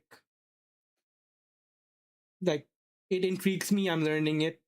I'm not going to say one language is better than the other. I'm just learning it. And I find it fun. I find the process of learning the language really fun. Although it can like really hurt my head sometimes and I can't. But I think I kind of trauma bonded to the process at this point. Cat very chill today. How are you, Nilpana? What's cooking?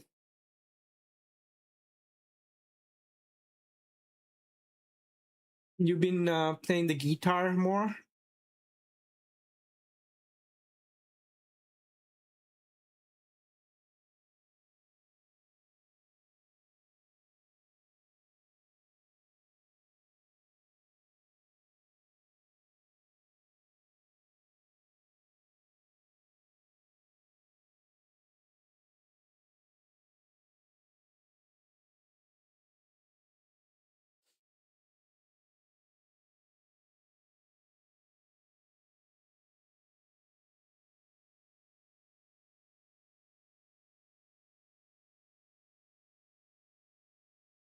Yo, Hungry! How are you? Welcome in. How's the Arduino stuff going? 3-day trip with friends. Let's go. Neil Piner, we're touching grass hardcore. Let's go. Good. Let's check out Hungry. One of my few friends that started streaming journey with me. Ex-VTuber turned FaceTuber.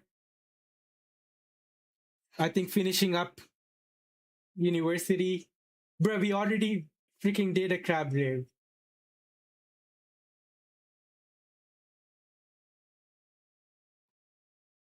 And she got a job recently. So everyone clap. Say congrats to Hungry. And yeah.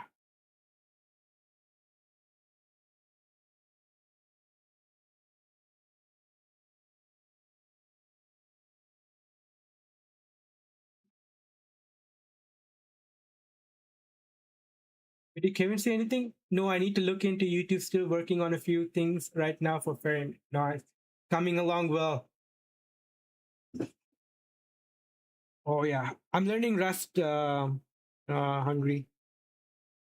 I've been on a proper software and game dev arc now, like for the past 2.5 months. This is my most stream category. Before it used to be League. Yeah. I was afraid at first. I was afraid of like being roasted. I am still being roasted. It's just not as bad. It's kind of the fun kind of bullying.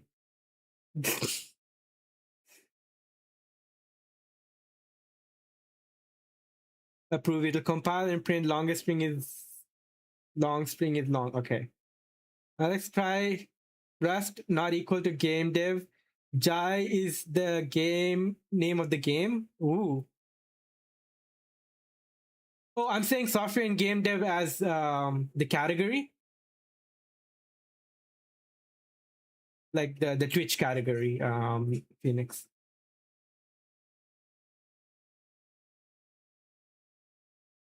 I haven't done any game dev. Yeah. Rust seems like a complex language to learn for just for fun. Yeah. And make some disorder. Sounds no worries. Thanks for coming by. Gatuno. Neptuno. I will whisper you though. You should check this streamer out because I do like talking politics. But like not in public spaces. Anyways, no, I'll just here, check this out. It's about Elam, like Tamil people in Sri Lanka and what they had to go through and what they're going through now. Very similar parallels to the other countries you've mentioned. He's a great resource. He has a Twitch channel as well. Highly recommend.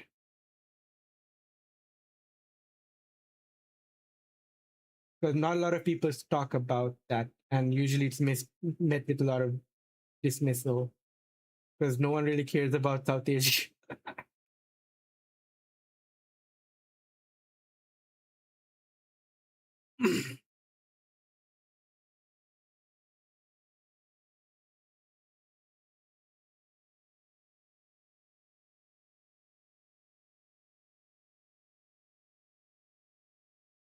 Move the declaration of result variable outside the inner scope, but leave the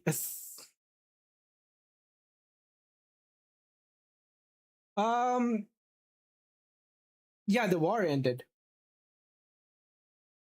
The war ended, but there is still heavy policing of their area. There's still renaming of locations that were like they resettle Sinhalese people in previously Tamil occupied areas and renaming the locations, and that's still ongoing.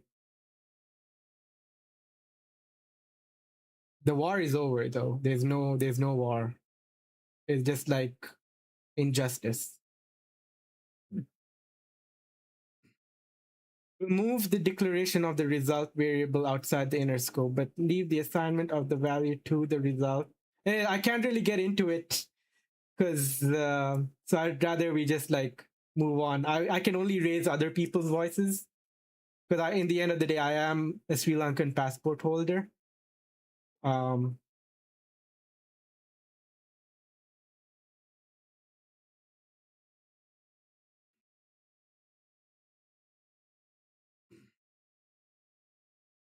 If you do want to learn, check out Arun. Yeah. Remove the print ln that uses the result to outside the inner scope after the inner scope has ended.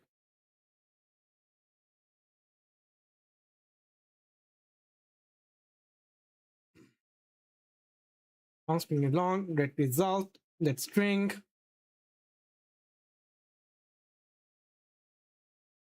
Okay. But this is defined let result. We get this error. String 2 does not live long enough. Okay. Dot while still being borrowed. Error shows that for result to be valid for the print ln statement, string 2 would need to be valid until the end of the outer scope.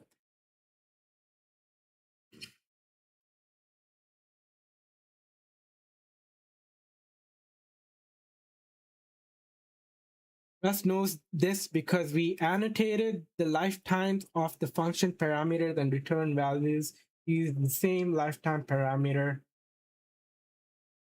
Hey, as humans, we can look at this code and see that string 1 is longer than string 2, and therefore result will contain a reference to string 1. Because string 1 has not gone out of scope yet, a reference to string 1 will still be valid for the printf statement. However, the compiler can't see that the reference is valid in this case. We've told Rust that the lifetime of the reference returned by the longest function is the same as the smaller of the lifetimes of the reference passed in it. Therefore, the borrow checker disallows the code as possibly having an invalid ref. This is try designing more experiments that vary the value and lifetimes of the reference. Yeah, it's going over my head, man. But I think when I do rustlings, it'll solidify in my head. Make hypotheses about whether or not your experiments will pass the borrow checker before you compile them. Check to see if you're right. Relationships. The way in which you need to specify lifetime parameters depends on what your function is doing. For example, if we change the implementation of the longest function to always return the first parameter rather than the longest string slice, we wouldn't need to specify a lifetime on the y parameter. The following code will compile.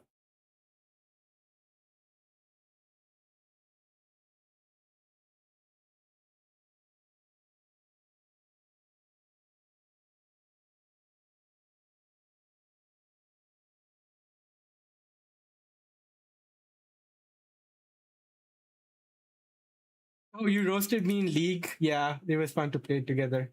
Hungry. I don't know if it's still around. I think I missed that message. Haskell next? No, next I'm learning Raku. Raku.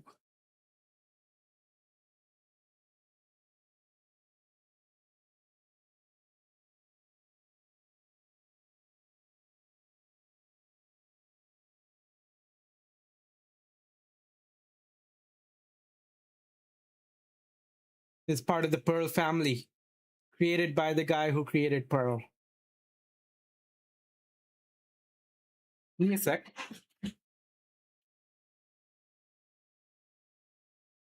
Belang. I do like Go. I don't have a lot of experience with it. I can check it out. I do want to like learn weird languages for fun.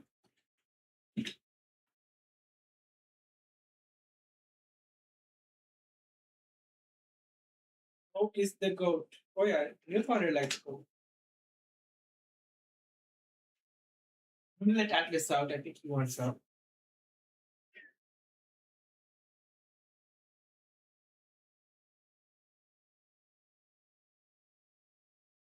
Also gonna make myself some tea.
More enjoyable to learn Rust than chai. Yes, chai. Chai.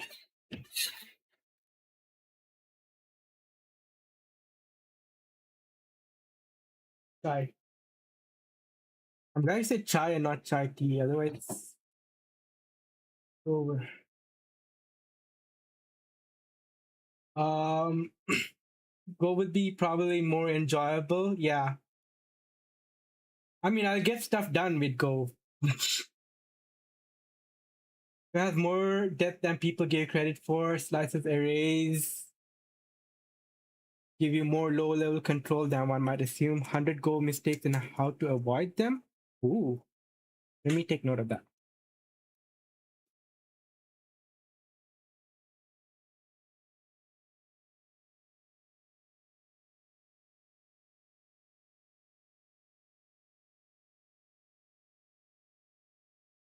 Where do I paste this?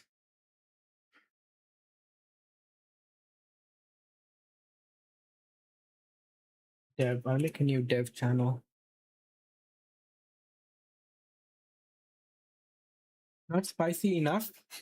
It's just the like plain tea. The I think that you call it like orange pico. The US, we just call it chai.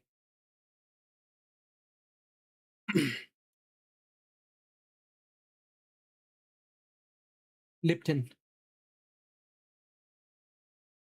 Thomas Lipton set his first plantation in Ceylon, which is now known as Sri Lanka.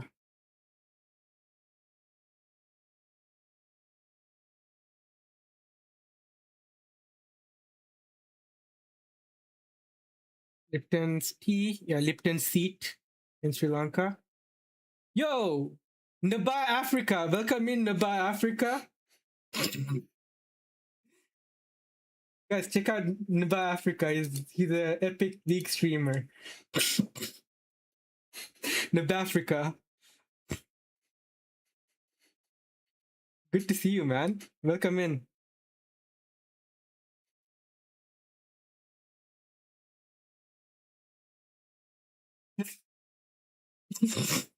No, it's Naba Africa.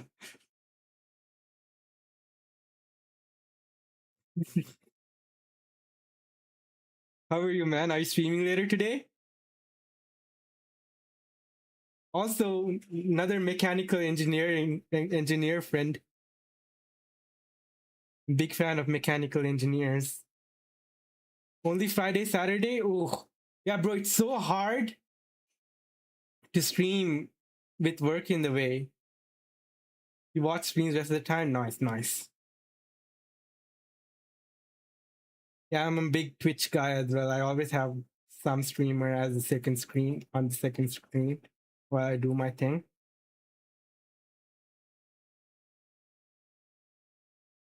Also a friend of Tory Pixels. The Africa is the same like North American league streamer bubble.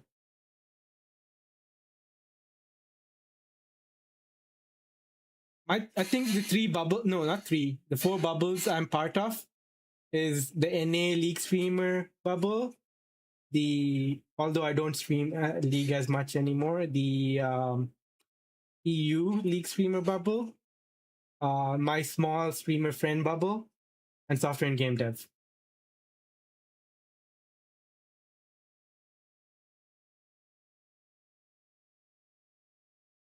I should have started the software and game dev earlier. Most people know me from here. Okay. Relationships. The way in which you would need to specify lifetime parameter depend on what your function is doing. For example, if we change the implementation of the longest function to always return the first parameter rather than the longest string size, we would need to specify a lifetime on the y parameter. The following code will compile. Yes. We specified wait, will compile, but does it follow the same logic? No, it doesn't, right? For the parameter x and the return type, but not for the parameter y, because the lifetime of y does not have any relationship with the lifetime of x or the return value.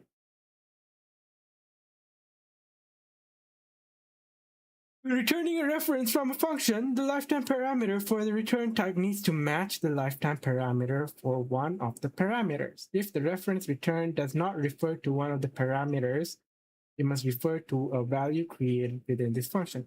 However, this would not be a dangling reference because the value will go out of scope at the end of the function. Consider this attempted implementation of the longest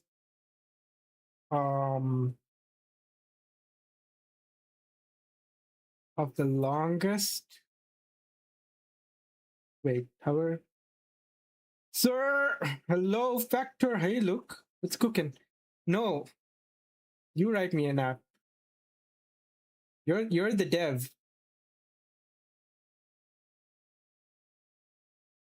I'm just here learning for fun.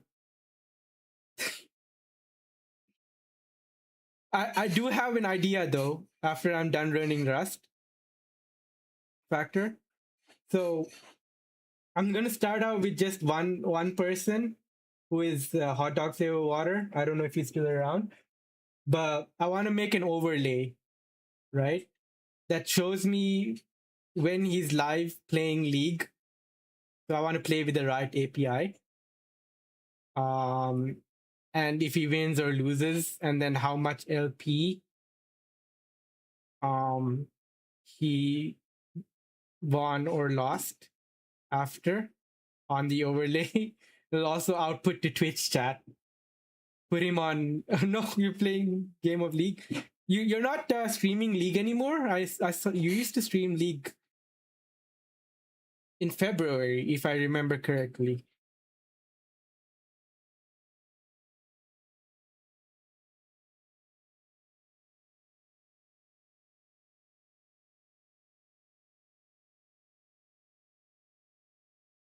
Are you playing ranked?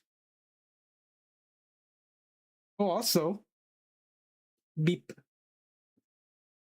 Follow Factor. Follow Luke.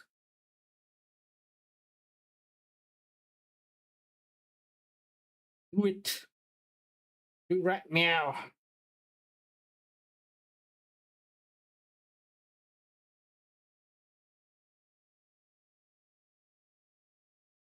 But yeah, and then if I get that working, I kind of want to expand it and see if I can make a product out of it to aim towards League streamers.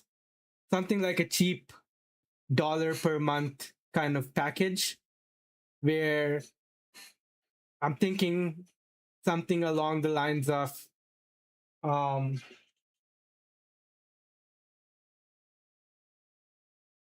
user can redeem registering their League username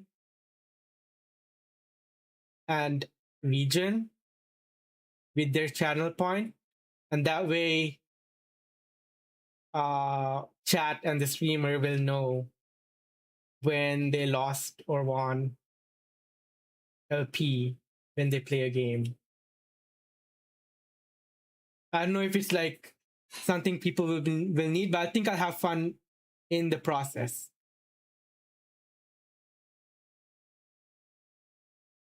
I'll have fun building in the process. Interesting? Nice. Okay, I got NBA Africa's Naba Africa intrigued.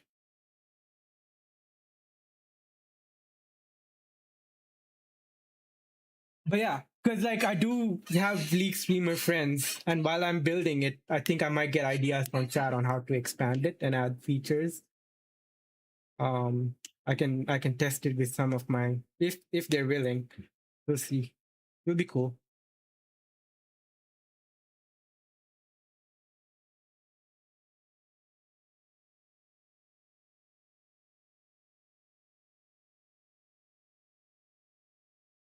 Return a reference to result from the function. There's no way we can specify the lifetime parameter that would change the dangling reference, and Rust won't create a dangling reference. In this case, the best fix would be to return an own data type rather than a reference, so that the calling function is then responsible for cleaning up the value. Ultimately, lifetime syntax is about connecting the lifetimes of various parameters and return values of functions. Once they're connected, Rust has enough information to allow memory-safe operations and disallow operations that will create dangling pointers otherwise violate memory safety. In struct definition, so far the structs we defined all hold own types. What time is it? 12:30. Okay, and I've been okay. I'm gonna finish this and then chat for a bit and then we'll call it. I wanted to play games, but I don't know. I think I need to rest up because I'm recovering from a cold.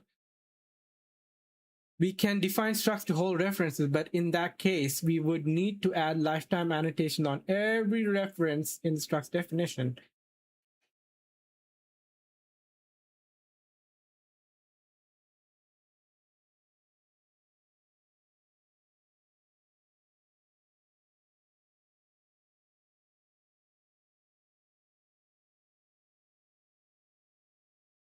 We can read Bash today as well.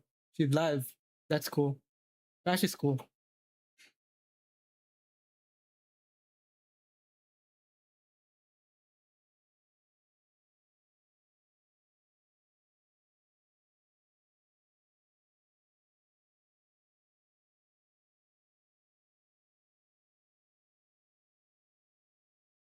And her Pomodoro timer will end in 21 minutes, so we'll time it.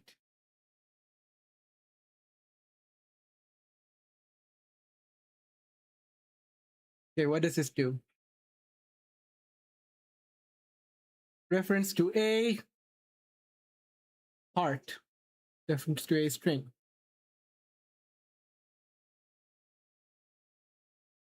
Novel. String. Call me Ishmael some years ago. First sentence. Novel split by dot. Next unwrap.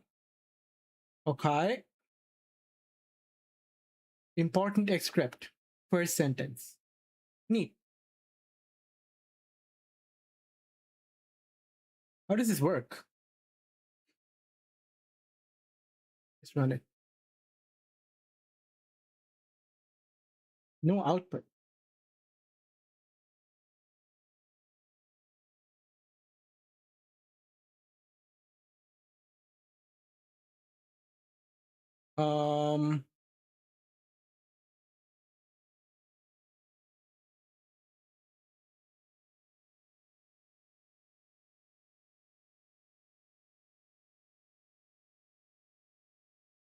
Can I print part?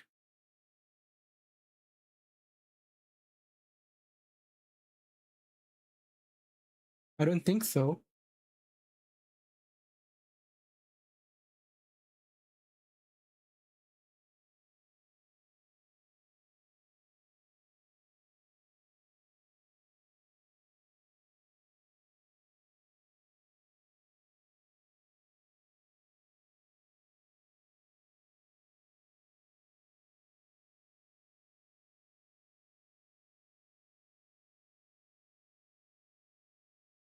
I need to.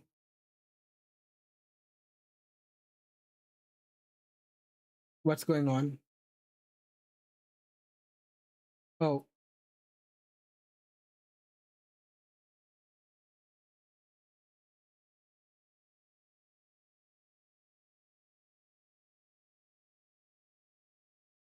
Wait, what the fuck?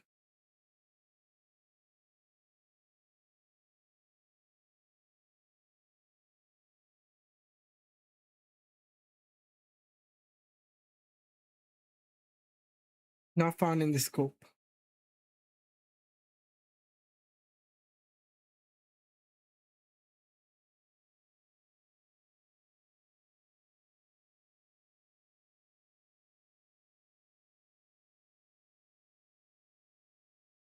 What am I supposed to do?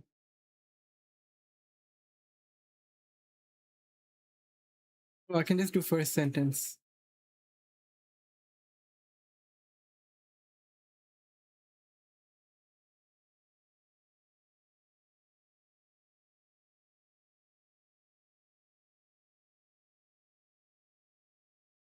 Ishmael. Okay.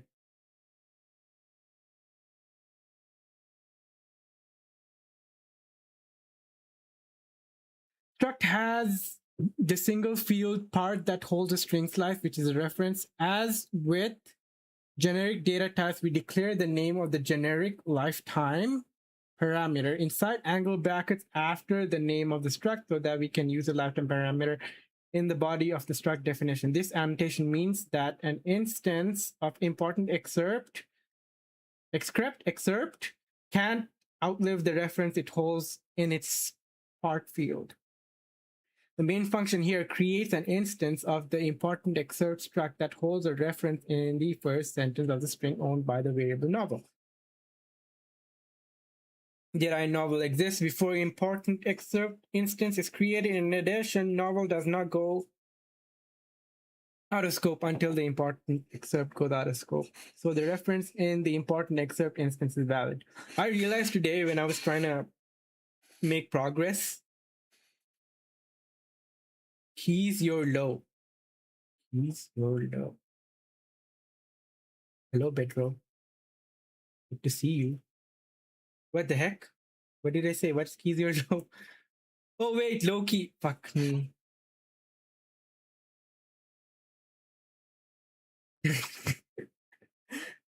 How are you, Pedro? What's cooking?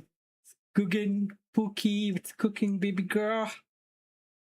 Baby girl. You've learned that every reference has a lifetime. Working right now. No.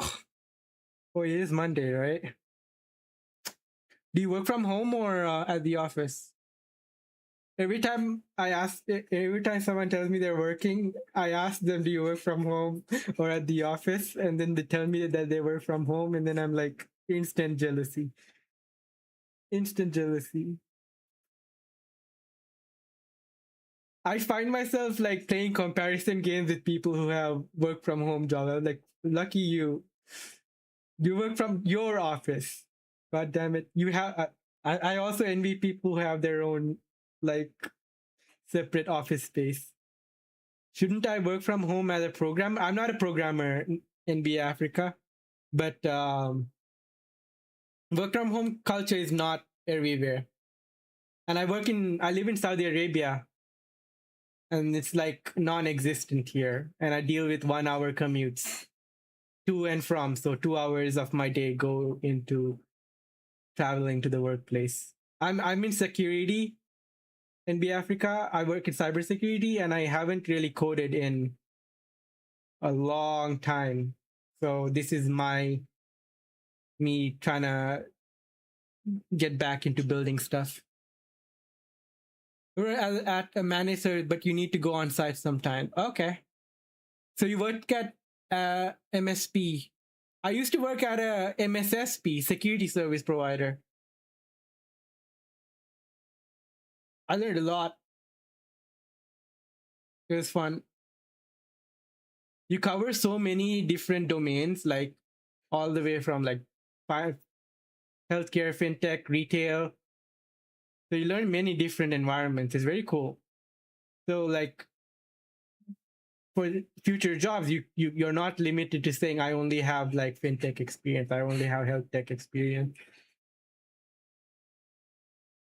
Have an office at home because you started streaming and your husband didn't want the green screen to be out in pub. Oh, okay. Wait, do you still have the green screen up, Google, for your work?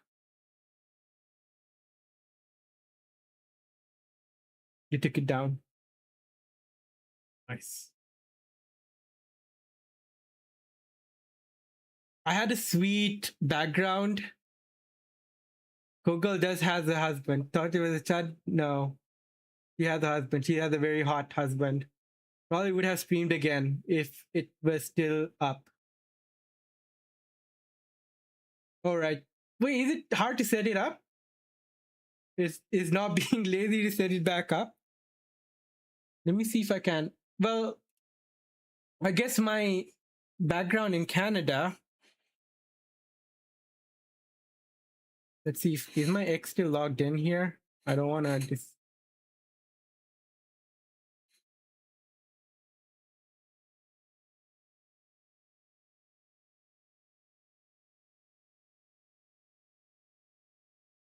Yeah, my ex is still logged here.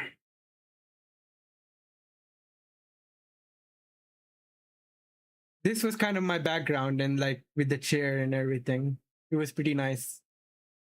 But now it's like that, which is like, yeah.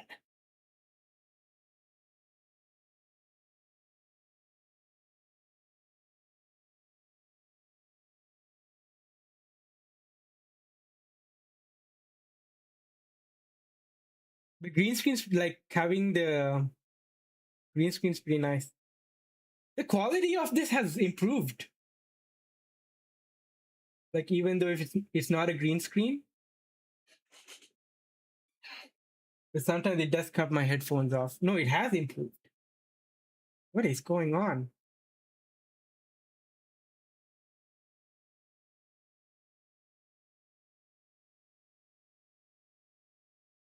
The green wall, bruh. I don't know. Green wall kind of kills the vibe.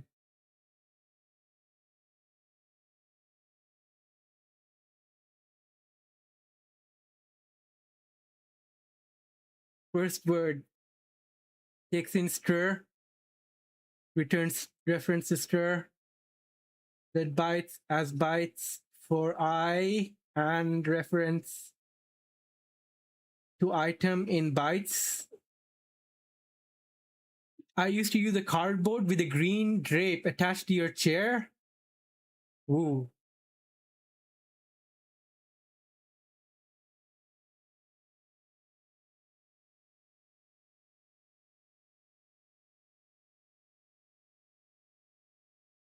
Item B return. Okay, I don't know what's going on.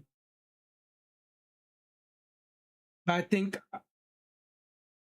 a lot of these concepts will be better internalized when I'm doing Rustlings. Reason for this function compiles without lifetime annotation is historical. In early versions of Rust, this code wouldn't have compiled because every reference needed an explicit lifetime. At the time, the function signature would have been written like this. Okay. After writing a lot of Rust code, the Rust team found that Rust programmers were entering the same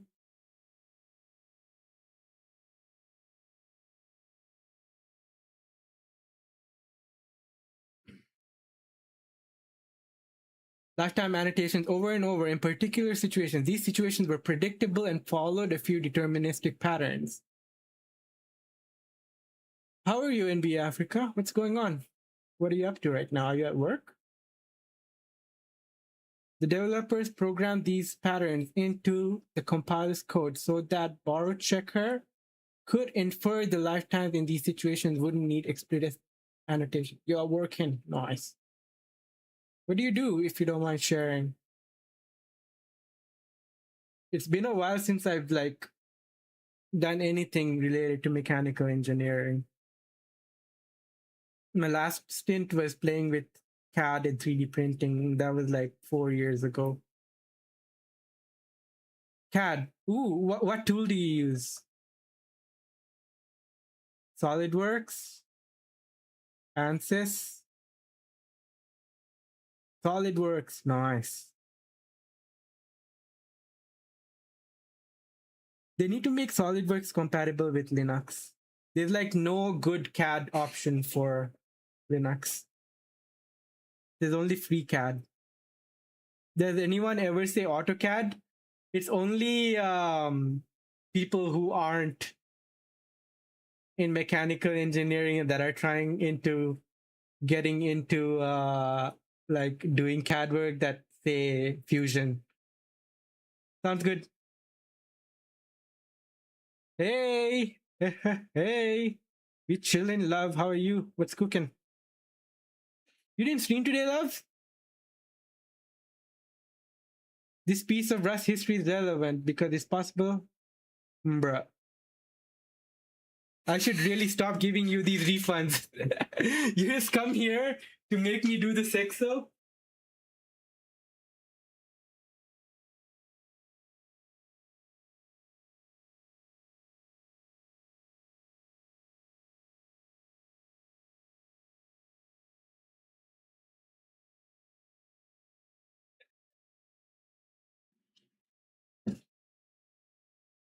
Learn editing for a short? Nice. On what tool? Resolve or Premiere?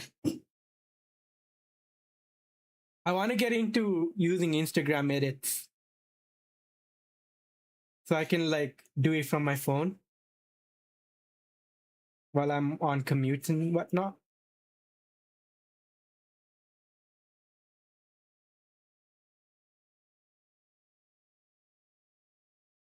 It's all in Premiere for different reasons. Do you have a license for Premiere or the little you're sailing the seas?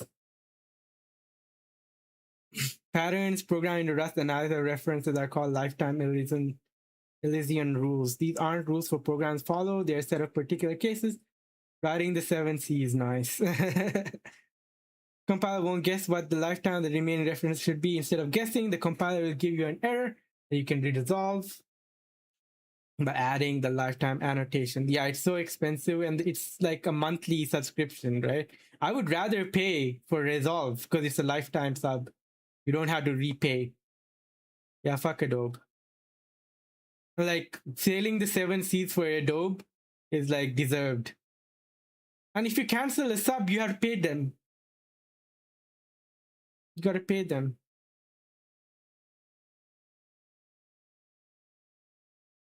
Another NYC. Kevin was here earlier too. I don't know where he went off to, but Kevin was here. Get bruh.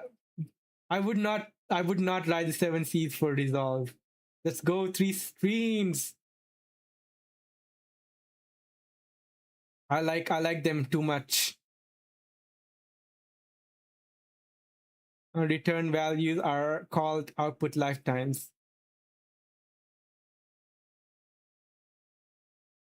But I would pay for a Resolve sub if I find myself using it more. But man, I really think that like the whole meta of funneling people from other platforms with shorts is kind of dead now.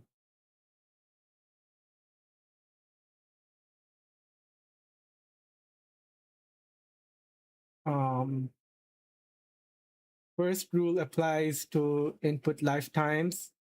Second and third rules apply to output lifetimes.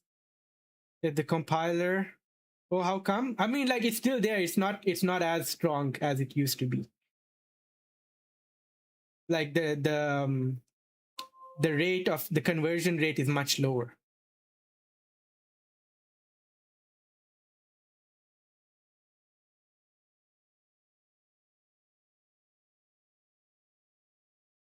Because people like who are on that platform want to stay in that platform. They don't really want to like switch to a different app.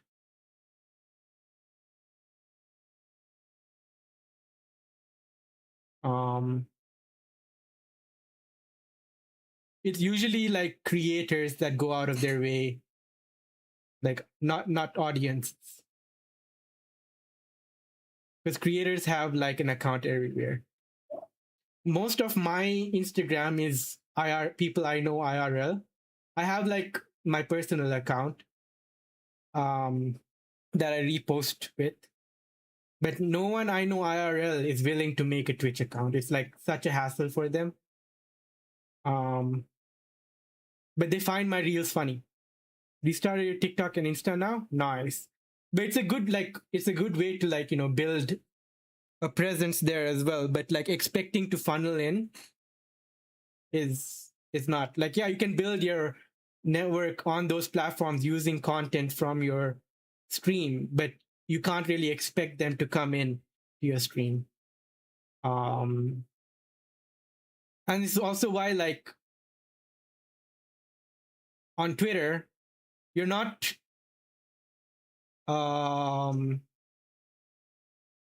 yeah, that's what I was trying to say earlier, Luke. The meta is not the same anymore. Like the conversion is not the same. It's hard to it's not as strong. Like, yeah, you will funnel some people in, but it's not going to be the same. At least from what I've noticed and from what other streamers have been telling me. It's funneling bot, yeah. He's bribing streamers.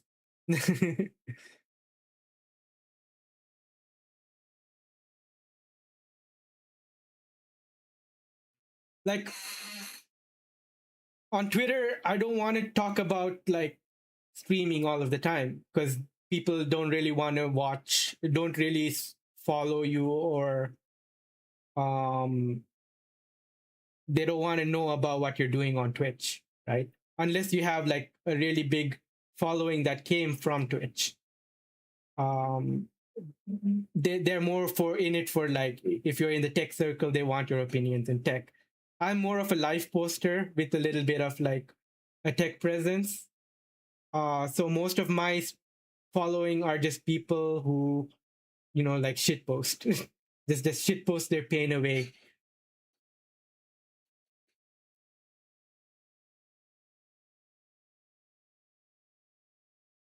And the ones that do come in from Twitch when I do like post like, hey, I'm streaming now, are people that I've interacted with, like I've had back and forth with. So we built a bit of a bond that they're willing to like, okay, he's live now, I want to check what he's up to. But you're not going to get like randoms who's like, oh, I found you from Twitter. Like no one who doesn't know what my deal is went out of their way to like open my Twitter is the hardest to grow. It is the lowest effort. It is the lowest effort. If you have a big following, it's easy to like get people in and let them know that you're live. But you need to have built that following beforehand.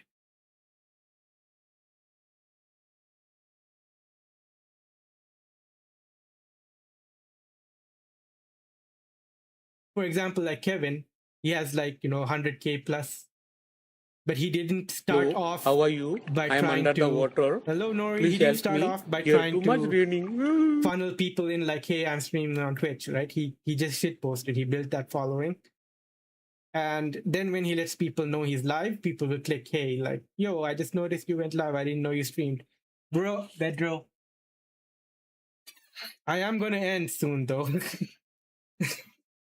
Timo is a League character.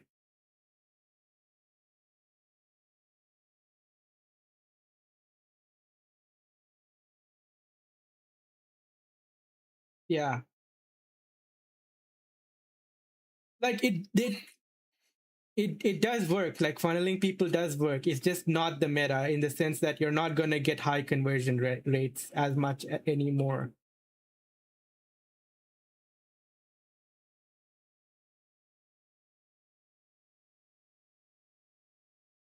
It's become competitive because a lot of streamers have been doing the whole clip farming thing. In other words, a function with one parameter gets one lifetime parameter. Function with two parameters get two separate lifetime parameters. Okay. Second rule is that if there's exactly one input lifetime parameter, that lifetime is assigned to all output lifetime parameters. Okay. Third rule is that if there are multiple input lifetime parameters, but one of them is reference to self and or reference to mutable self, because this is a method, the lifetime of self is assigned to all output lifetime parameters. This third rule makes methods much nicer to read and write because fewer symbols are necessary. Let's pretend we're the compiler. We apply these rules to figure out the lifetimes of the references in the signature of the first word function. The signature starts without any lifetimes associated with the reference. Okay. And then the compiler applies the first rule, which specifies that each parameter gets its own lifetime. we call. Luke, what are you using to edit? And also plug your links. I'll follow you. What are you using to edit your shorts? Share with the classroom. Let's follow Luke on his TikTok and Insta.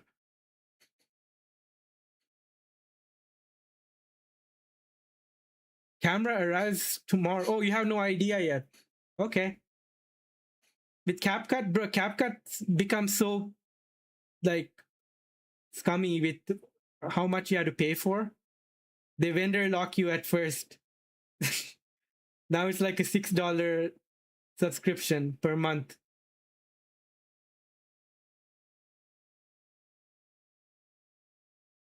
Second rule applies because there is exactly one input lifetime. Second rule specifies that the lifetime of one input parameter gets assigned to the output lifetime. So signature is now this. Edit in the app directly because my shorts were not really complicated. Oh, in the Twitch app? Yeah. I get that. I made a couple shorts just that. Wait, in the app directly? Oh, in the TikTok app. Right. And Insta. Insta edits is compelling. Almost everything is free. It's just not as feature filled as CapCut, but like I don't need all of those features, so I want to get better at that and see how they improve. But learning a tool like DaVinci Resolve is powerful. This time is the longest. Unga Bunga edits seem to work. Plug it. Let's see. Is it the factor or coding with Luke? Let's apply the first rule. Each parameter gets its own lifetime. 10K! Holy moly. This time we have 2 parameters instead of 1. No! You are restarting. Nice. It is easy to restart.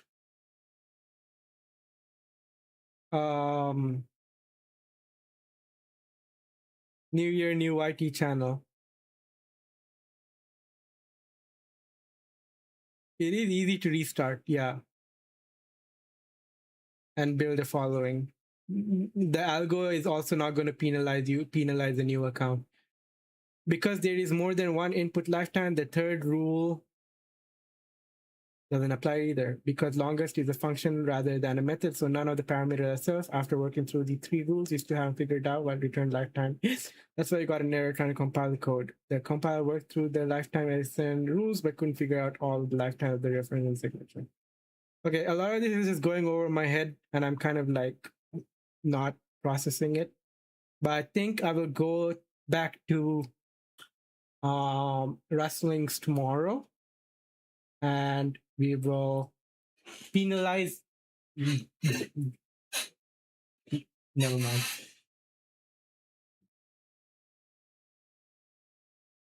Let us raid.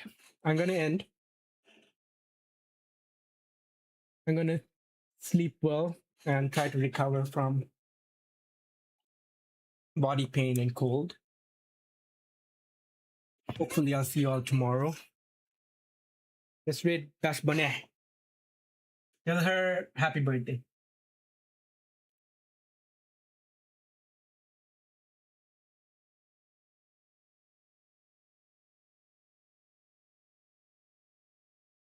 It's her birthday.